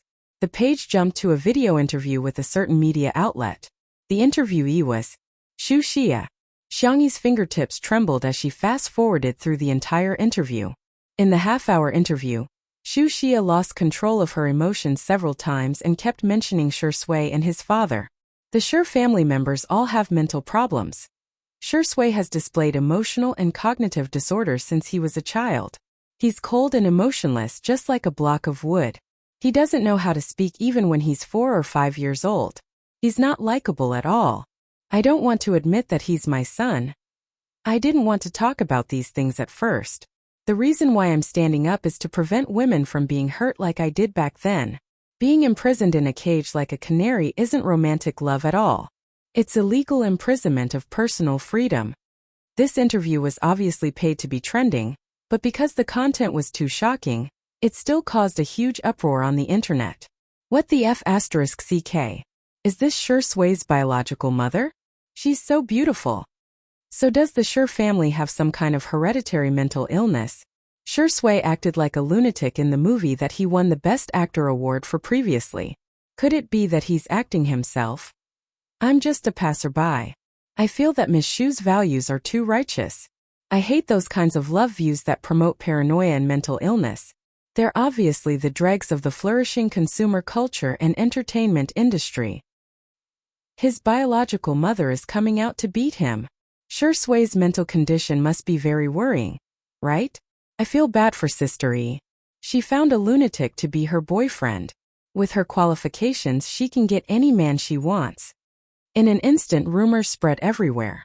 All the gossip accounts were like flies that had smelled rotten meat, trying to gain popularity without any bottom line. Even the headlines were eye-catching. Shocking! Shui is suspected to have a mental disorder. Click here to see a certain Shui's biological mother, revealing the secrets of a wealthy family. Untimely breakup crisis. The boyfriend she's dating is mentally unstable. Where should the nation's sister go? Xiangyi called Si Chuanbai and told him to deal with it immediately. Si Chuanbai said with a headache, "It's already in the public relations department. It's not difficult to remove the trending topic, but I found some clues." The person who volunteered to be interviewed was Madame Shu, and the account information of the person who bought the trending topic was traced to Madame Shu's bank card. I'm afraid there's something else. Xiangyi clenched her phone and gently exhaled before she calmly replied, "All right, I got it." The girl stepped on her slippers and looked around for Shui. Through the floor-to-ceiling window, she saw a thin and slender figure. Shui was looking at her phone. She swiped a few times casually, looking indifferent as if she had expected this. He took out the cigarette box and suddenly thought of something. He threw the cigarette and lighter directly into the trash can. Xiangyi's heart clenched. What was Shui like when she was a child? She tried her best to picture it in her mind, but it was all in vain. After all, the two of them were separated by 7 years. She suddenly wondered if Shui would be very lonely at that time. Shui replied to Sichuanbai, Xiangfeng, and the others' messages. Then, she sent a few WeChat messages to a person named Dr. Gu. Hearing the familiar sound of footsteps, Shui looked up and was knocked into the arms of a young girl who was running over. "You're not like what they said." The tip of the girl's nose turned sour. She was even sadder than when she was scolded. "You're the best." Chapter 853. Even the summer wind seemed to have become gentle. Shui patted Xiangyi's back and said in a lazy voice, "It's nothing. It's really nothing."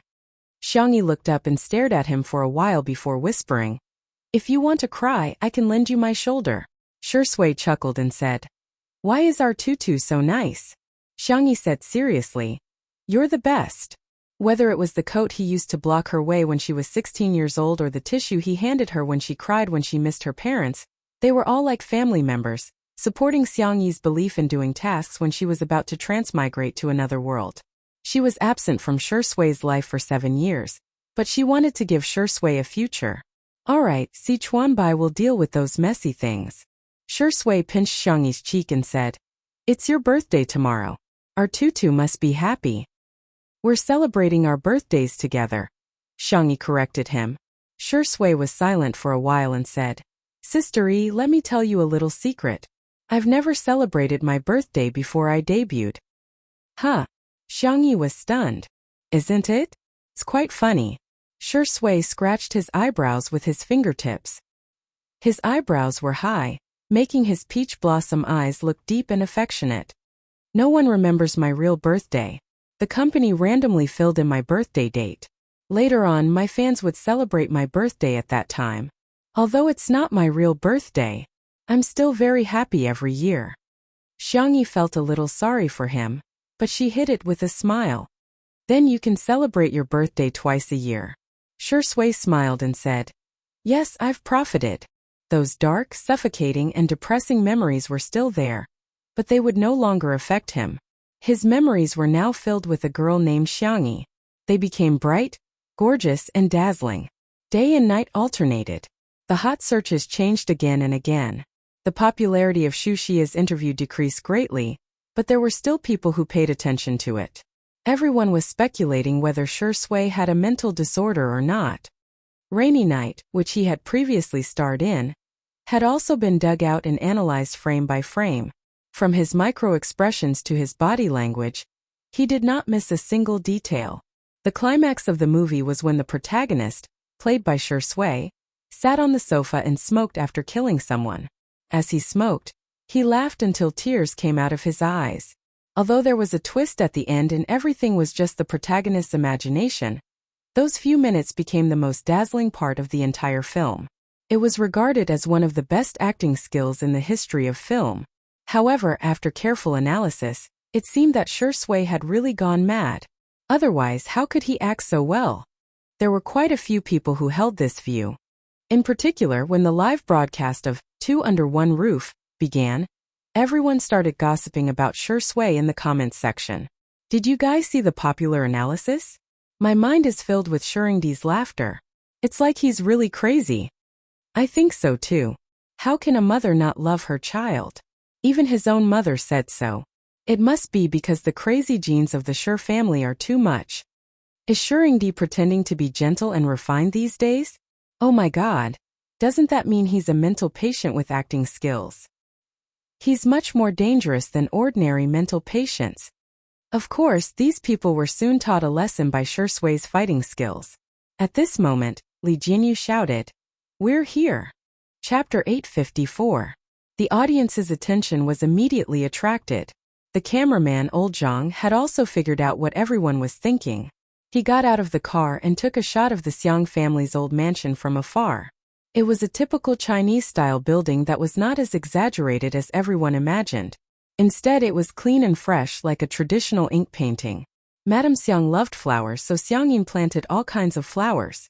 From the gate to the courtyard, all kinds of flowers and plants were taken care of very well. Shui got out of the car and opened the door for Xiangyi. Xiangyi jumped out of the car with light footsteps and casually picked a rose from the side, which she then pinned to Shui's ear with a smile. Shui looked a little helpless, but she still smiled gently and let Xiangyi do whatever she wanted. The pop-up comments of the live stream were instantly taken over by fans of the untimely couple. Those who wanted to gossip about Shui just now were dumbfounded by this scene. Is this the traffic of a top-notch variety show? There were so many pop-up comments that people couldn't even see their faces. Xiangyi said, There may be a lot of people later, don't be nervous. Shui nodded. The audience thought that she was just saying it casually, but when the production crew entered the courtyard, they realized, it's not a lot. It's a ridiculous amount, okay? There was an open-air party set up in the courtyard, and more than 10 tables covered with white cloths were set up in the form of a buffet. There were staples, desserts, drinks, and so on. The courtyard was large, but because there were hundreds of people there, it actually seemed cramped. Upon sight of Xiangyi, a group of people surrounded her like stars surrounding the moon. Miss Xiang, happy birthday. Miss Xiang, I hope you'll always be as beautiful as a flower. Ha ha ha, long time no see, Miss Xiang. You'll always be 18. These people were basically the partners of the Xiang family's company, and some of them were socialites and heirs. Their relationship with Xiangyi was so close that they couldn't even be considered plastic. Xiangyi maintained a polite smile, exuding an outstanding girlish aura, like a proud white swan. The apricot-colored dress was tailored to fit her body perfectly, and every stitch was personally sewn by Xiangqi and his assistant. The hem of the dress was specially embroidered with layers of lace, and there were also various exquisite embroidery on the dress. It was an exclusive haute couture dress that even top celebrities couldn't borrow. In the live stream, "Ah, my daughter is so beautiful. This set is amazing. Sistery really looks like the little princess. Her temperament is so good. Oh my god, is this Miss Perfect's birthday party? I just checked and found out that the red wine on the table is brandy, and a bottle costs 5 digits. It's like a buffet, cac." Xiangyi held Shui's arm as they passed through the crowd and entered the inner courtyard through a circular arch. Only then did the audience realize that there was a completely different world inside. There were a few clumps of green bamboo, a few rockery, and a few clusters of flowers. Everywhere was filled with a sense of harmony and safety. There was a small wooden horse with rabbit ears, a swing with a bow tied to it, and a small rubber band tied to the sycamore tree. It was full of life. These things are actually still here. Xiangyi murmured softly. These were all things she had played with when she was young. She didn't expect them to be so well preserved. She felt a little guilty. After she moved out, it seemed that she rarely came back. Little Xiangyi. Her uncle's voice pulled her back to reality from her melancholy. Xiangyi looked in the direction of the voice, and the corners of her mouth twitched slightly. She saw that Xiangfeng had countless gift boxes stuck to his body, and there was even a ribbon tied to his head. He looked just like a Santa Claus in action, exuding a silly aura. He chuckled and said, "Come, open the gifts." Chapter 855. Xiangyi tilted her head and tapped her chin with her fingertips as she analyzed seriously. It must be a trap just like the year before. Xiangfeng had used a similar trick before. He took out 5 boxes for Xiangyi to reach in and pick a gift. Xiangyi opened a box and felt something hard and cold. Xiangfeng laughed wickedly and said, "There's a box with a spider in it." Xiangyi retracted her hand. A spider the size of an adult's palm was crawling on the back of her hand. She was so scared that her face turned pale. Although Xiangfeng quickly explained that it was just a toy that mimicked a spider, he was still beaten up by the Demon King until he cried and crawled up a tree. Her gaze fell on the brightly colored gift boxes on Xiangfeng's body. Xiangyi cautiously and carefully chose one. When she opened it, a small card fell out of the box. "Congratulations, you've won another precious lottery ticket. Are you surprised? Are you surprised?" Xiangfeng looked at her proudly, thinking that his idea was really wonderful. It was 100 times better than the play-dead plan he had thought of before. Unexpectedly, the girl's face was solemn. When she opened the second box, she was very careful and was ready to escape at any time. Xiangfeng? Was Qian Yan a little too forceful? He had left a shadow in little Xiangyi's heart. In the live stream, the audience was amused by the interaction between uncle and niece. Ha ha ha, where's the trust between people? What did little uncle give Sister E before? 2333. I'm so immersed in this. I'm starting to get nervous with Sister. The second box was opened. Xiangyi immediately retreated and cautiously observed the contents of the box. It was still a small card, but this time the content was frowny face. "Congratulations. You've won another 5 precious lottery tickets. You're the lucky girl." Xiangfeng. Wow. 5 more draws. Little Xiangyi is so lucky. Xiangyi. Xiangfeng. Was it an illusion? Why did it feel like his little niece didn't really want to draw? Shui chuckled. "Excuse me, can a family member draw on your behalf?" Xiangfeng glared at him. "What kind of family member are you?" Xiangyi smiled. Sure, you can draw for me." The man's bony hand slowly opened the gift boxes. +2 lottery tickets. +1 lottery ticket. -3 lottery ticket. Xiangyi? Why is there a reduction? It won't be a negative number in the end? Audience. Ha ha ha, you're giving a gift. Xiangfeng. In your eyes, am I such a scam? Am I not the most reliable uncle in the world? Xiangyi didn't say anything, but her eyes said one thing. Doubt. Xiangfeng, oh? Sir. Oh He was the one who brought shame upon himself. Shui moved quickly, and it didn't take long for him to open all the gift boxes on Xiangfeng's body. They were all small cards. 1 + 5 + 3 + 2 + 1 - 3. Shui glanced at them and got the answer. 21. That's fast. Xiangfeng complained in a low voice. He cleared his throat and said, "Congratulations, little Xiangyi. You've won a total of 21 lottery tickets. Each ticket can be exchanged for a gift. 21 years old. Corresponding to 21 gifts. Xiangyi was stunned. So she had misunderstood her uncle. Xiangfeng said mysteriously, I didn't put a spider this time, I put a little frog. I caught it with my own hands. Ha ha ha ha. Sure sway. Audience. Xiangyi was so moved that she held back her tears. Chapter 856. Spiders and frogs happened to be the two creatures that Xiangyi was most afraid of. Xiangfeng, who had watched her grow up, knew this very well. The program crew looked at each other and came to a conclusion. Sure enough, there was a reason for everyone's love and bullying. The live stream viewers couldn't help but laugh. Oh, Xiangfeng, what kind of boss are you? Little frog, Xiangfeng, lonely, does it sound good? Smile, smile. Case solved, little uncle's bullying status is well deserved. No one can shake him. Even though her little uncle was indeed a little unreliable, Xiangyi still hugged Xiangfeng. Little uncle, you're so nice. Xiangfeng said matter-of-factly. Of course you're good to our little Xiangyi. Our little rabbit is worth it. Xiangyi's little face dimpled as her heart warmed. At this moment, Xiangfeng changed the topic. We've already used spiders and little frogs. What surprise should we prepare for next year? Lizards? Snakes? Little uncle's bad taste was really. Xiangyi sighed helplessly. Forget it, forget it. What else can my little uncle do? As long as he was happy. The three of them walked towards the living room. Xiangfeng was still showing off his excellent idea, skipping along as he walked when he suddenly heard his little niece whispering to Sure Sui. Except for the little frog, I'll give you half of my gift later. The man chuckled. Thank you, Sister E. Xiangfeng? Why did she dislike his little frog? He was the one who kissed it by the pond. Hand. Grab. Hand. The livestream viewers cheered. Yes, yes, yes. What was this? This was a sugar duck. In the living room, everyone was changing their shoes at the entrance. Xiangyi naturally had her own exclusive bunny ear slippers. Xiangfeng and the other crew members were wearing ordinary gray slippers, but they were all new. As for Sure Sui, she had a pair of disposable slippers, the kind that the hotel gave away for free. Sure Sui didn't mind and calmly changed into them. Xiangfeng elbowed him and gloated. It's your first time visiting, so it's inevitable that you'll feel wronged. Sure Sui smiled. Why would I feel wronged? I'm happy that Tutu brought me home. The moment he opened his mouth, the old dragon's well had a strong taste. Xiangfeng. Humph.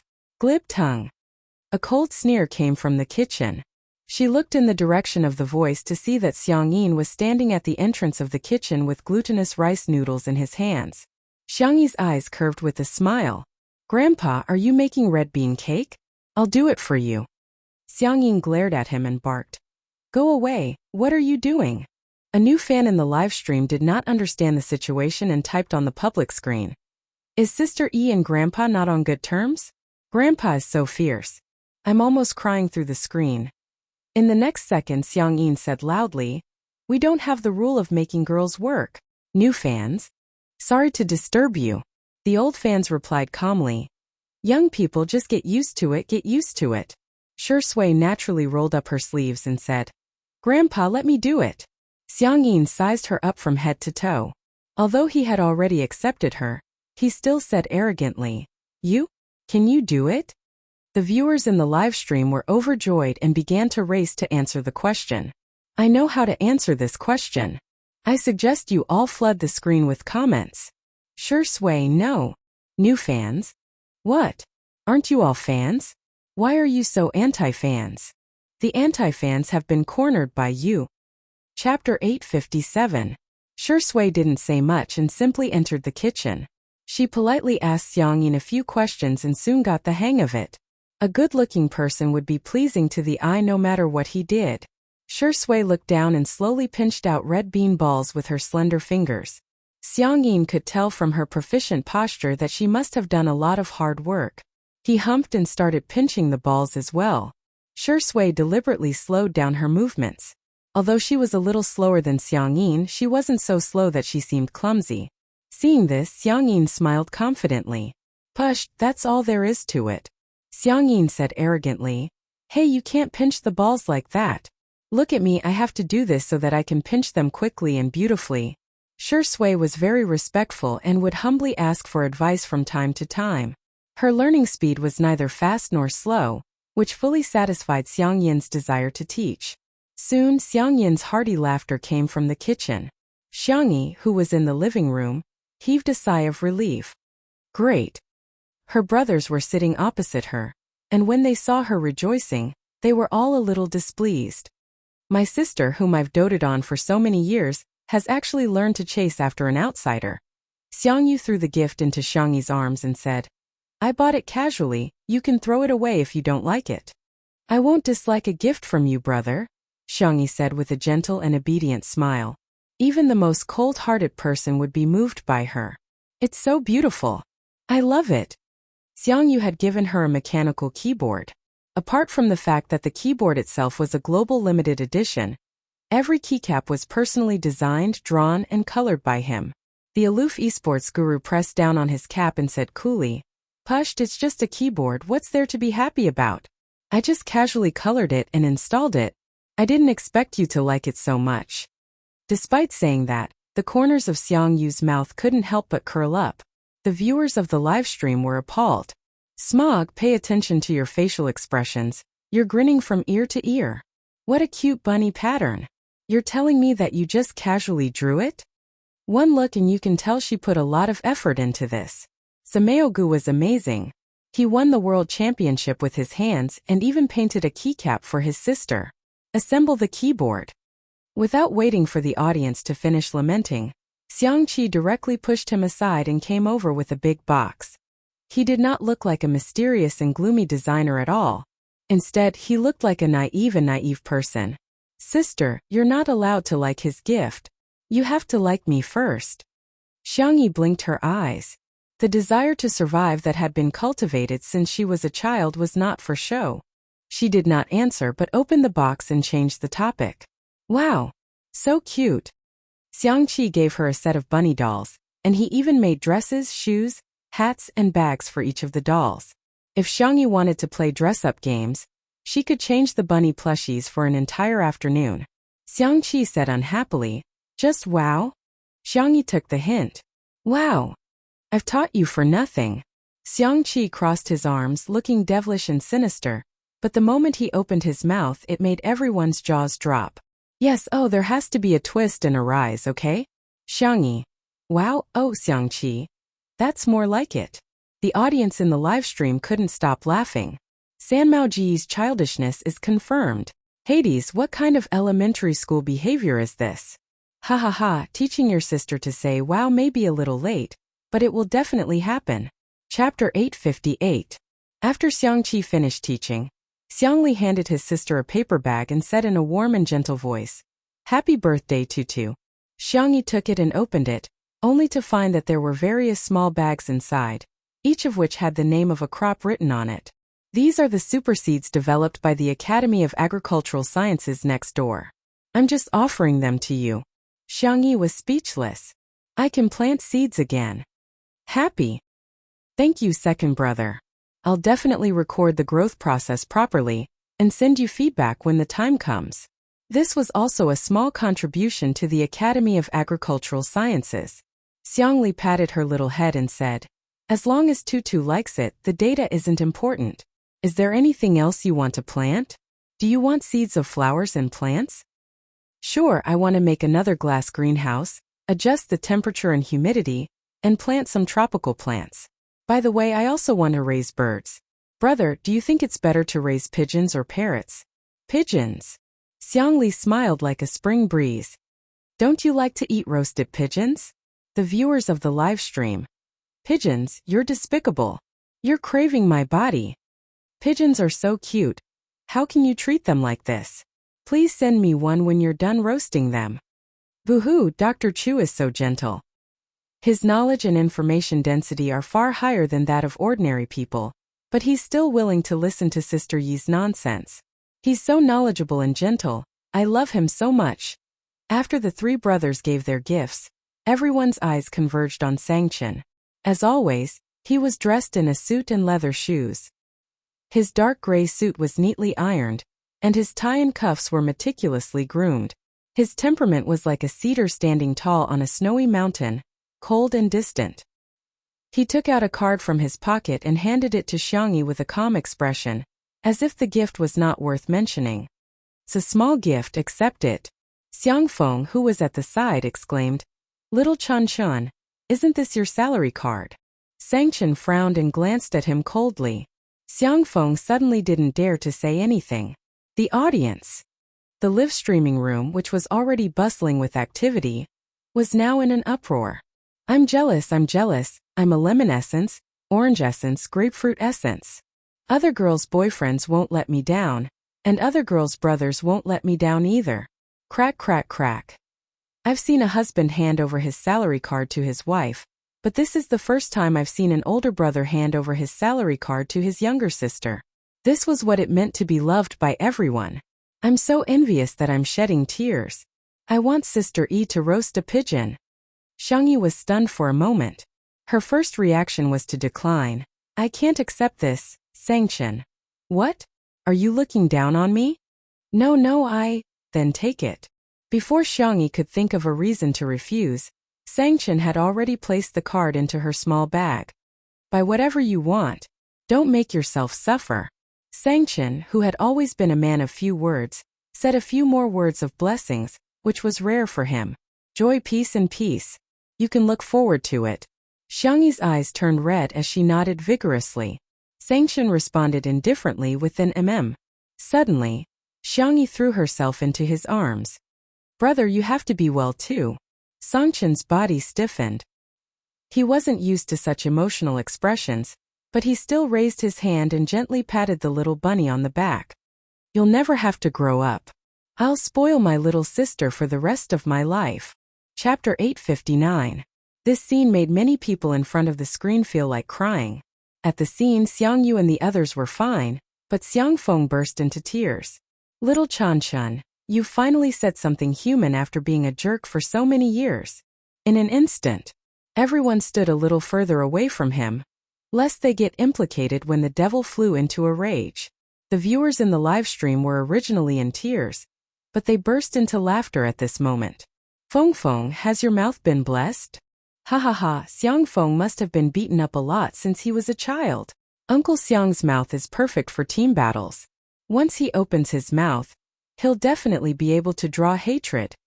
Xiangfeng was crying so hard that tears and snot were flowing down his face. He even took the initiative to run over and hug the siblings. Be good, both of you.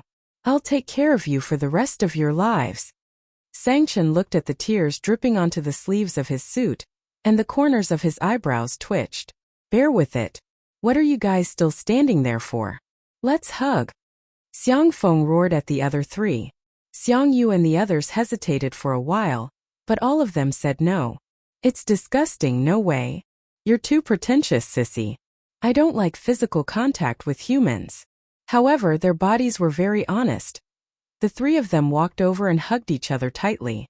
They weren't used to it at all. However, it was surprisingly heartwarming. It was a wonderful feeling. Madame Xiang was sitting on a rattan chair not far away. Seeing this, she wiped her tears with a handkerchief. She was old and couldn't bear to see such things.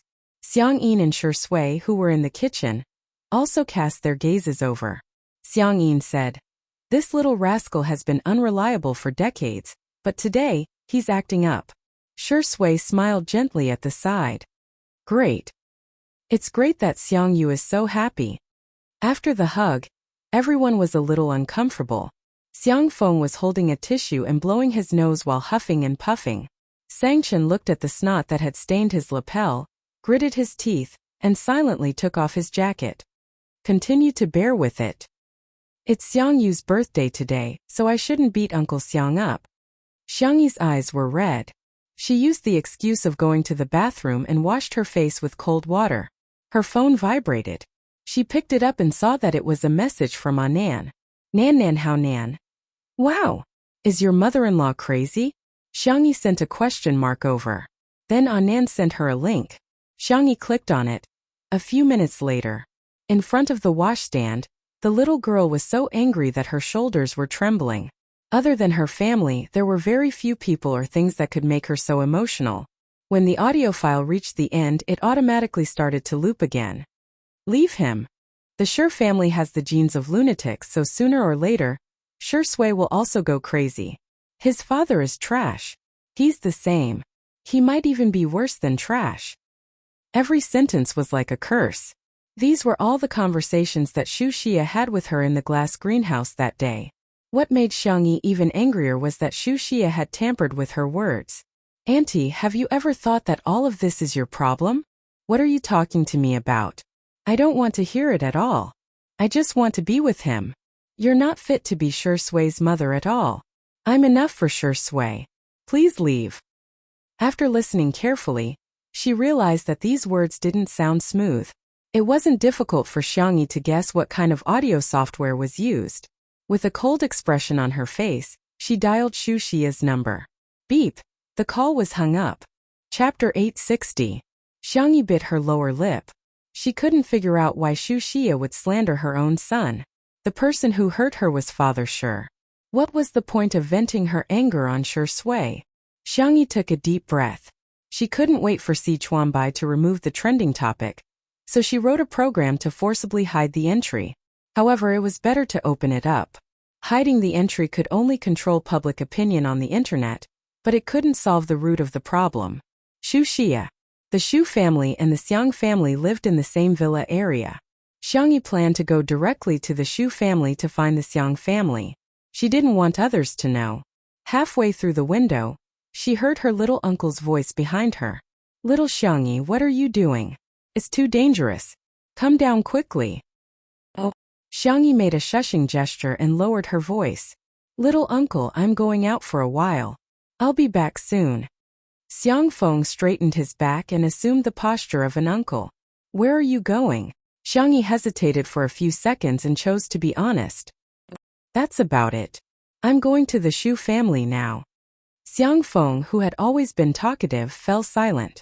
Xiangyi sensed that something was wrong and narrowed her eyes. Little uncle, do you know something? No, nothing. Xiang Feng waved his hand. The girl's eyes flickered and she decided to test him. Then I'll go. No, wait. Xiang Feng strode forward and grabbed Xiangyi. Don't go see that woman. She's not normal at all.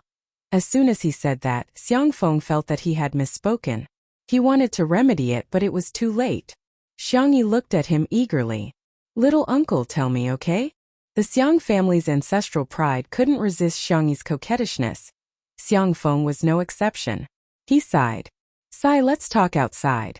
You go first. Xiangyi did as she was told, and Xiang Feng followed her out. Behind the old mansion, the figures of uncle and niece appeared. Xiang Feng picked a small corner and looked around. After making sure that no one was around, he sighed and began to tell Xiangyi about the dusty past. When Shi Yuan and Xu Xia got married, it was hard to describe it as a grand wedding. Everyone in South City was saying that the two of them were a match made in heaven.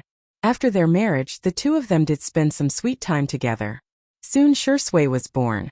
Once, Shi Yuan discovered that his wife actually had dual personalities. On one side, she was a dignified and elegant young lady from a prestigious family. On the other side, she was a charming and enchanting bar dancer. I don't know exactly what happened, but Uncle Shi probably found out that Auntie Xu was fooling around with another man. Xiang Feng braced himself and explained, carefully choosing his words for fear of dirtying his little niece's ears. But this is a conflict between husband and wife. What does it have to do with Sure Sui? Xiang Feng sighed even more heavily. Auntie Xu didn't know that she had a split personality. Huh. After Xu Xia woke up, she did not have any memories of her second personality. She only found Shi Yuan's doubts baffling. Shi Yuan was also a stubborn person.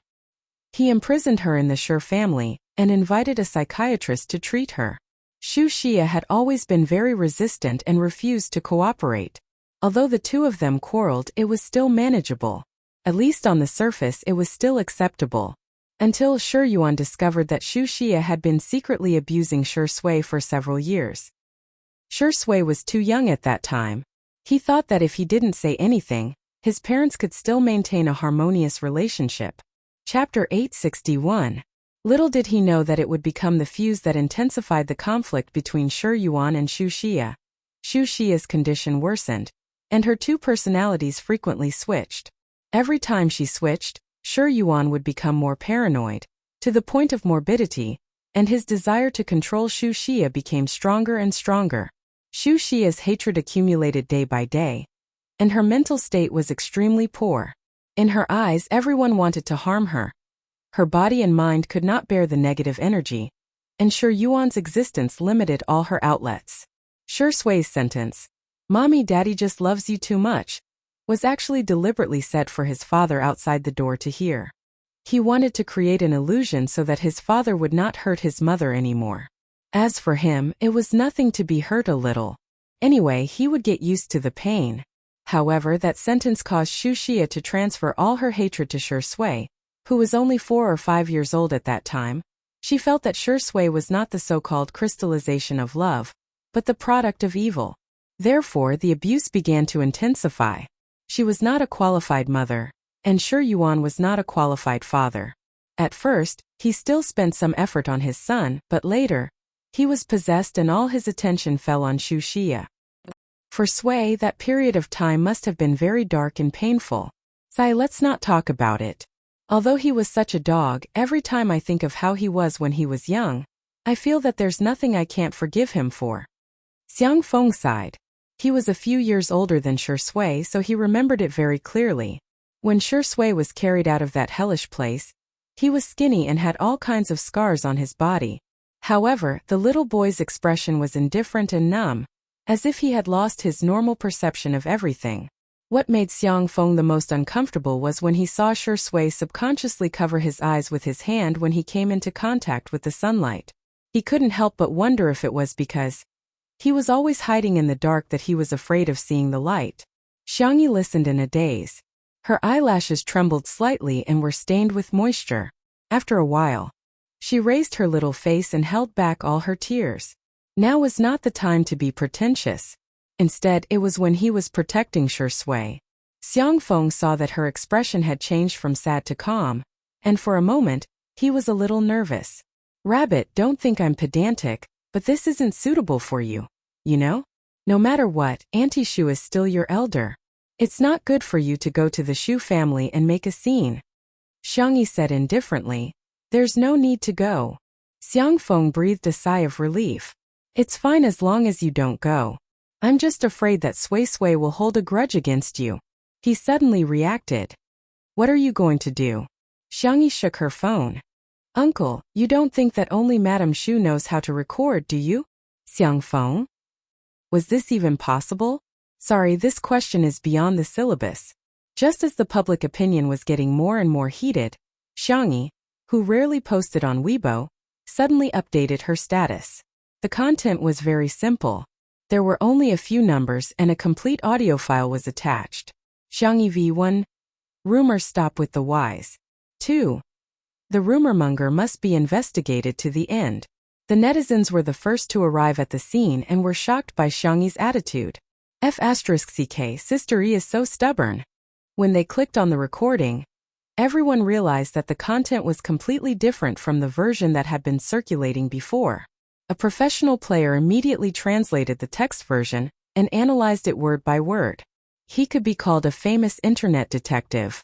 Chapter 862. Minasang.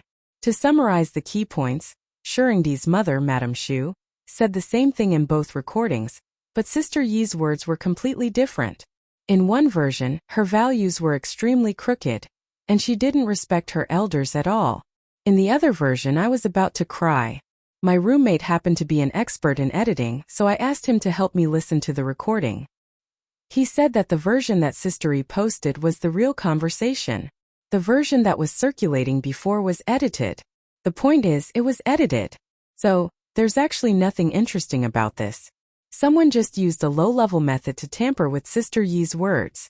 Besides, in the complete version that Sister E posted, Madame Xu's behavior in giving the card to her was so disgusting. Wasn't she selling her son for money? Does Sister E care about your stinky money? Sob, sob, sob, sob, confess to Sister E and say, I'll be with him for the rest of his life. It's so sweet. Ah, my roommate asked me to go for supper, I'll get going first. The public opinion changed immediately. Many netizens realized that they had been used as a tool. Everyone persevered and dug out the source of the gossip with great enthusiasm. It was a blogger with more than 100,000 fans. This blogger was probably afraid that he would be reported or even sued, so he quickly denied any involvement and even posted the bank account number that had transferred the money to him. The netizens didn't know until they checked, but when they did, they were shocked. The account number turned out to be Xu Xia's. In an instant, the netizens were in an uproar. His mother spent money to tamper with the recorded conversation with her daughter-in-law, just to slander her son for being mentally ill. I'm confused on the spot. I really don't understand what she's doing. This should be one of the top 10 shocking news stories of the year, right? What kind of confusing behavior is Madame Xu doing?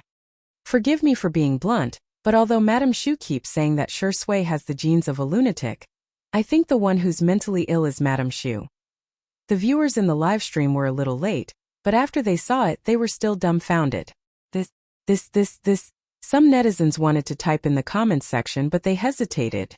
Especially those who had called Shui a lunatic. They were too embarrassed to say anything and could only pretend to be dead. The Shui sisters, on the other hand, wept with joy. Sister E is awesome. I won't say anything else. From now on, Spicy Tutu is my half-sister. I agree to this marriage. Sister E, when are you going to marry our Shuringdi?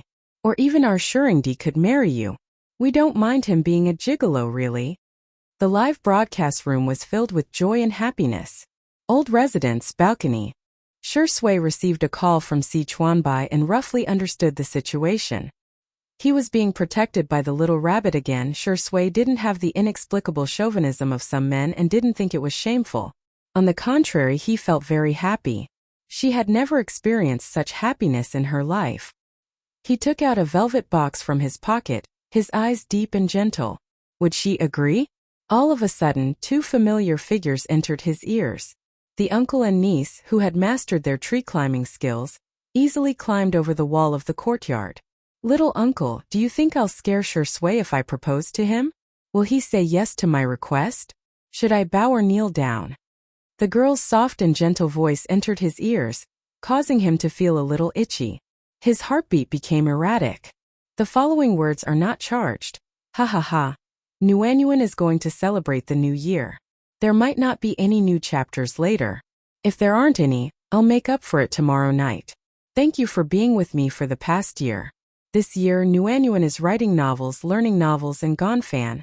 Gonfan is not bad at all. I hope that in 2021, we can continue to grow and become outstanding together. Everyone. New year. Fast. Happy. Chapter 863. The girl's soft and gentle voice entered his ears, causing him to feel a slight itch. His heartbeat became erratic. It turned out that there was really such a person in this world who could easily affect his heartbeat. The conversation between the uncle and niece continued. Xiangfeng asked, "What did you say? You want to propose to Shui?" "No." He felt like vomiting blood. "Why is my little bunny so unreserved?" Xiangyi tilted her head and asked, "Why? How can a girl propose to a man?" But love is a matter between two people. Be it a boy or a girl, everyone has the right to pursue love. Since a boy can propose to a girl, she can do the same. Why does it have to be a matter of gender? Xiangfeng was speechless. He scratched his head, unable to think of anything to refute Xiangyi. After a long time, he finally said, "What if he proposes to you first?" Xiangyi shook her head and said, "No, Shui is a shy and timid boy. He won't take the initiative to do such a thing." Xiangfeng was speechless. Shy? Timid? What does those two words have to do with Shui? Indeed, lust makes one dizzy. Look, my bunny is so muddle-headed. On the balcony, Shui raised his eyebrows and calmly put the velvet box back into his pocket. Being proposed to by little bunny seems like a good idea. When Xiangyi returned to the living room, the cameras and gazes all turned to her. The girl's body had this kind of magical power. She was clearly quiet and indifferent, but she was exceptionally attractive. "Sister." A pleasant female voice came from the second floor. followed by the sound of footsteps on the wooden stairs. She then complained aggrievedly. "Why are you only back now? I've been looking for you for a long time." The girl was dressed in a fiery red dress and was bright and youthful. She was the chief violinist of the Orpheus Orchestra and Xiangyi's best friend, Zhang Juzhou. Xiangyi's doe eyes lit up and she rushed towards the stairs. Zhang Juzhou accidentally missed a step, and her pupils immediately dilated. The expected scene of her falling down the stairs and embarrassing herself in front of everyone didn't happen. On the contrary, she fell into a warm and soft embrace. Xiangyi caught her. Zhang Juzhou's eyes widened. This scene instantly ignited the nerves of the live stream viewers. Countless cult fans who had drunk Yizhou's wine before came out one after another. "Grandma, your CP is finally open for business." I don't care, Juzhou is the main palace. Shuringdi is at most a favored concubine. Sob, I want to fall into Sister Yi's arms too. I want Sister Yi to pick me up and gently put me on the ground. In front of the stairs, Zhang Juzhou's fair face was flushed, and she didn't even know where to put her hands. Yi's hug. The arrogant and domineering young miss revealed her shy side at this moment. "Are you all right?" Xiangyi asked gently. When Zhang Juzhou heard her, the violinist's ears turned red and she stammered, Yes. Xiangyi blinked, thinking that Zhang Juzhou was frightened. Hence, she rubbed Zhang Juzhou's head. The sudden head touching made Zhang Juzhou feel like steam was about to rise from the top of her head. Yi is coaxing me. She must be treating me as her best sister. I'm the person who has the best relationship with Yi in this world. That dog of a sure sway is nothing. Oh, degree. Oh. Chapter 864. With Zhang Juzhou's arrival, Xiangyi was obviously overjoyed as she smiled more often. The two girls had endless things to talk about as they leaned their heads together and chatted about each other's recent situation. They even ignored the fact that they were on a live stream. However, the viewers of the live stream didn't find it boring at all. Instead, they found their conversation very interesting. Why is Yizhou so cute? This is how I look when I meet my best friend. We chat on WeChat every day, but we still have a lot to talk about when we meet, haha. I feel like Sister Yi is really different when she's with Juzhou. She's much calmer and more mature when Juzhou is not around, but she becomes girlier when Juzhou is around. Seeing that the two girls were getting along harmoniously, the members of the Xiang family were very heartened. Tutu has friends. That's great. When Xiangyi was in school, she rarely mentioned her classmates and friends. They were once worried that Xiangyi might have been bullied in school. Hence, the Xiang family even secretly sent someone to investigate. The answer was that Xiangyi was not isolated, but for some reason, she had many acquaintances but almost no true friends. The Xiang family was most worried that Tutu would be too lonely. By the way, Fujian is coming later too. He sent me a message. Let me see what kind of silly message he sent. Zhang Juzhou took out her cell phone and shared her chat history with Fujian in front of Xiangyi without hesitation. Little Fu tomorrow, Rich. I'm going. Little Fu tomorrow, Rich. I'm almost there. Little Fu tomorrow, Rich. Sob, I knocked it. Zhang Juzhou asked excitedly. What did you knock it on? Did the couple I told you about sprinkle sugar on you again? Xiangyi's eyes were also full of anticipation. Fujian sent a voice message over. I knocked my knee. Zhang Juzhou couldn't help but roll her eyes. The viewers of the live stream burst into laughter. Turns out it's not that. Ignore him. Zhang Juzhou pursed her lips and continued. Why does he have so much nonsense to say every day? Here, this is my gift to you. I just casually prepared it.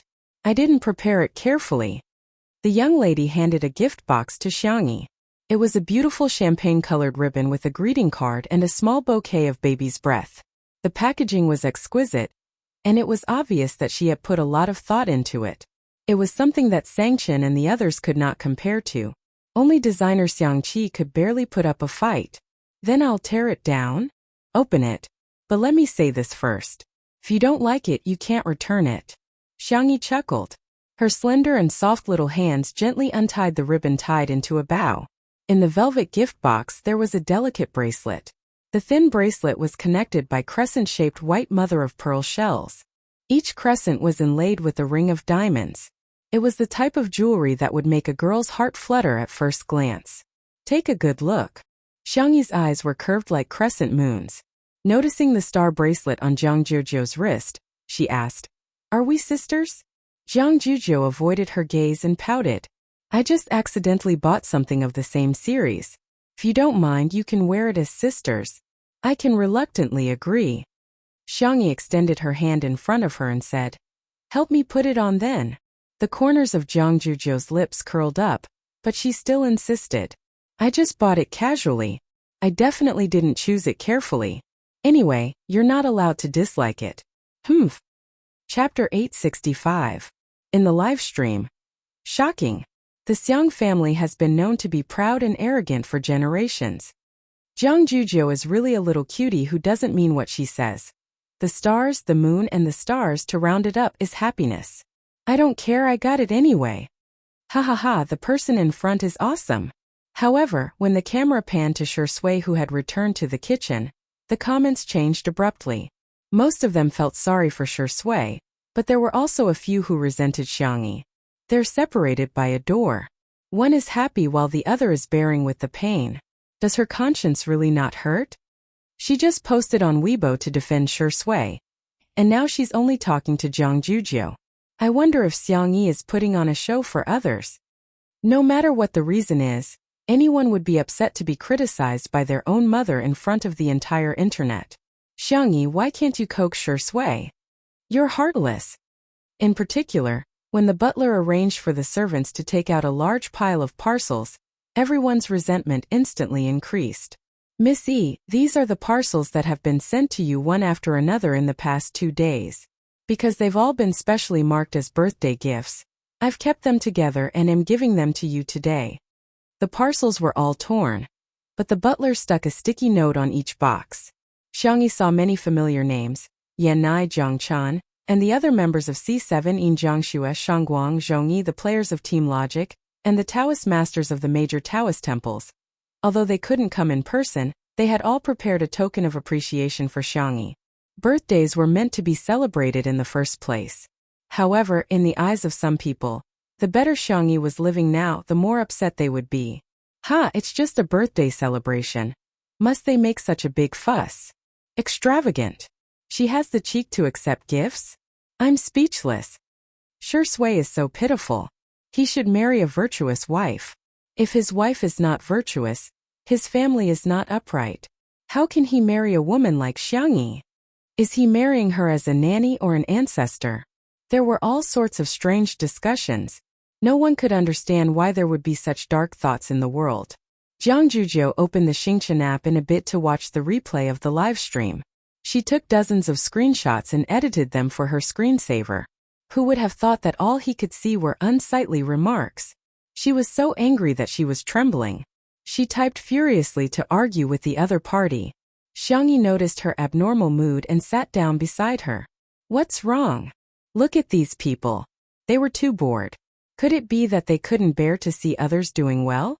All of you are so jealous." Xiangyi frowned as she looked at the comments that were flooding in. This made those jealous people even more excited. It turned out that a casual sentence from them could really affect a celebrity's mood. On what basis? Why was she living such a good life? He was just reincarnated into a good family. What's so great about that? Xiangyi narrowed her eyes and looked at the bullet screen for about 10 seconds.